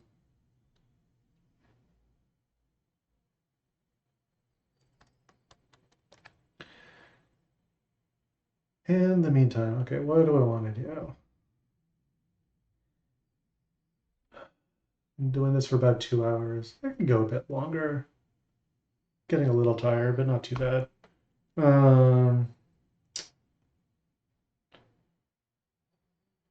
Again, it would be cool if someone feels up to reviewing this. If so, that would maybe let us immediately go finish the other thing. If not, then, well, either I would just need to say whatever, I'm just going to self merge, or would need to wait. Um,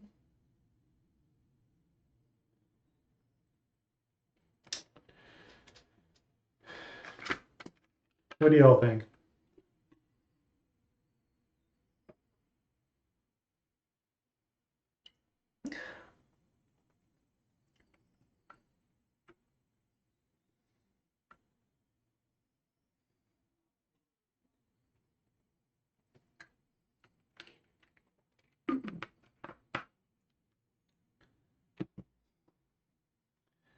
No opinions. Okay.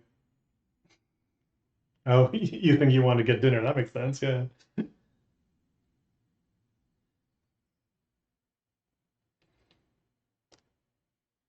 Man, it's been so long since I made pizza. I really like it. It's just fun to, make the dough and it's like so good. But problem is, Shweta spouse is gluten-free these days, so I would just be making it for myself. And like that's not really fun.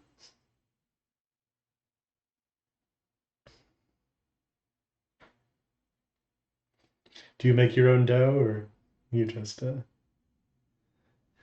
Oh yeah, right. Okay, yeah, I forgot you had that thing. I'm guessing you make your own dough if you're the kind of person who buys a giant oven for yourself.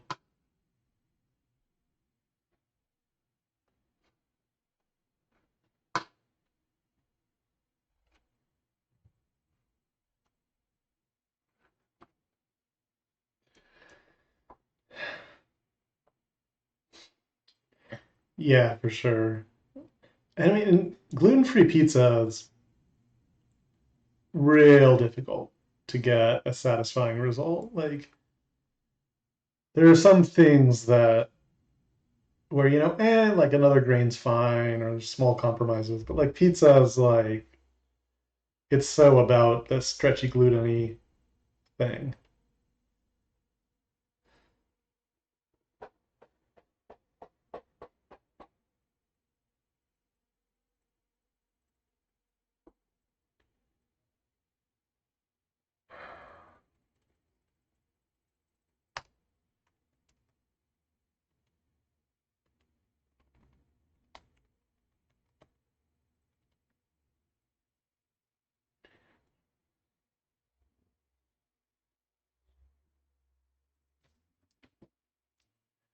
Huh, interesting.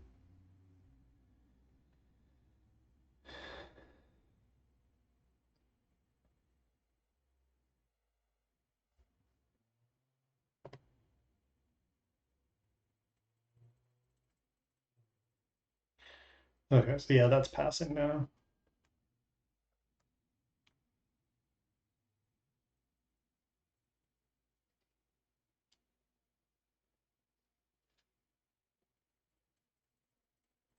Want to review my PR before you go make your pizza?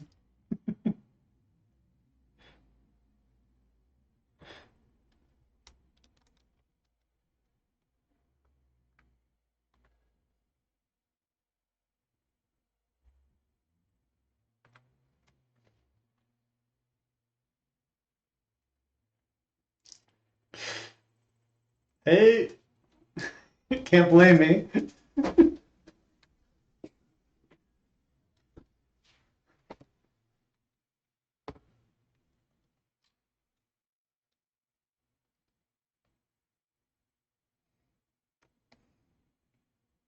It is kind of weird, but like, the main point of the review is just like, get other people's eyes on it, and like you've all just been watching me make it.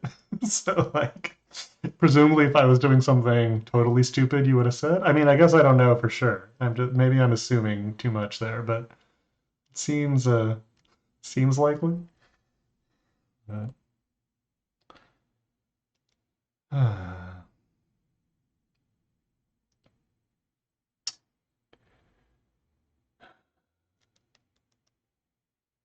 yeah, it's not.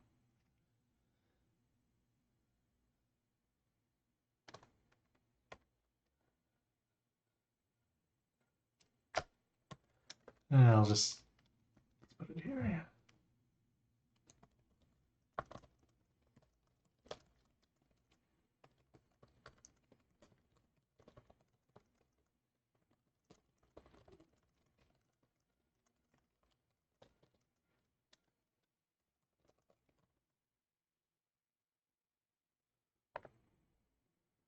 Weird the Gitter's not like shortening that link. Oh. Yeah, maybe I'll call, take a break now. Could always come back later in the week or whatever. Don't want to overdo it. But that was fun. Made a bit of progress. Oh, hey, Paul, look at this. Why is this failing? Oh, probably just some glitchy. Really want to clean up our flaky tests. We have too many. Yeah, some stupid timeout thing. We were so good at them for a while, but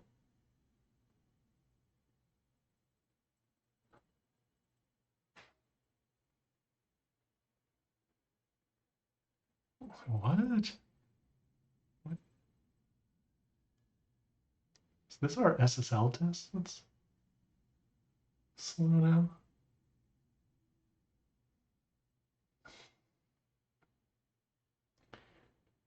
Yeah, maybe. They're mostly, oh, it's the sub-process test, I see. I mean, okay, so right, like 0.1 second timeout is optimistic. Oh, okay, but I mean, actually, that one's fine. It's this 5 second timeout. But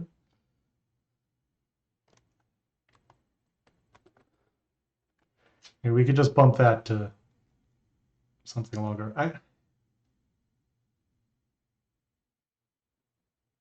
This actually doesn't even need a timeout except to try to crash, and that actually should be handled by the test suite. We should probably just remove that.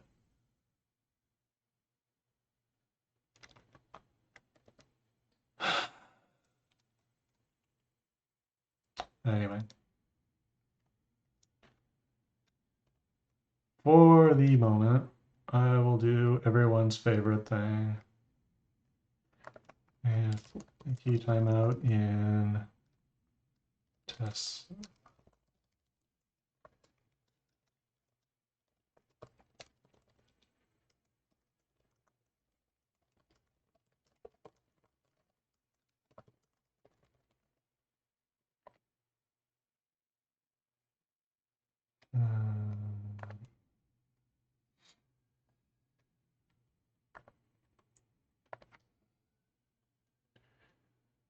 Okay.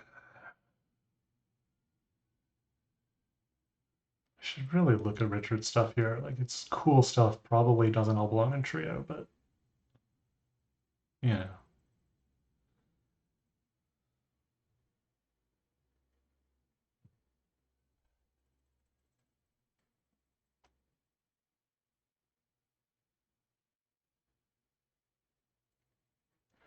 Yeah, I want to get back to this. This is going to be a really nice change for running child processes. Anyway, yeah, okay. I'm gonna wrap up stream, but great chatting with everyone. Hope you had fun. Um, talk to you later, I guess. Don't forget to like, follow, subscribe, whatever. I mean, if you want to get notified of this again, the follow button on Twitch, I think Twitch will email you when I go live, or I'll announce it in our Gitter channel and maybe tweet it. I did tweet this one for the first time, so probably keep doing that going forward. Anyway, it's been great. See you later. Yeah, thanks for hanging out. Now, how do I actually turn this off?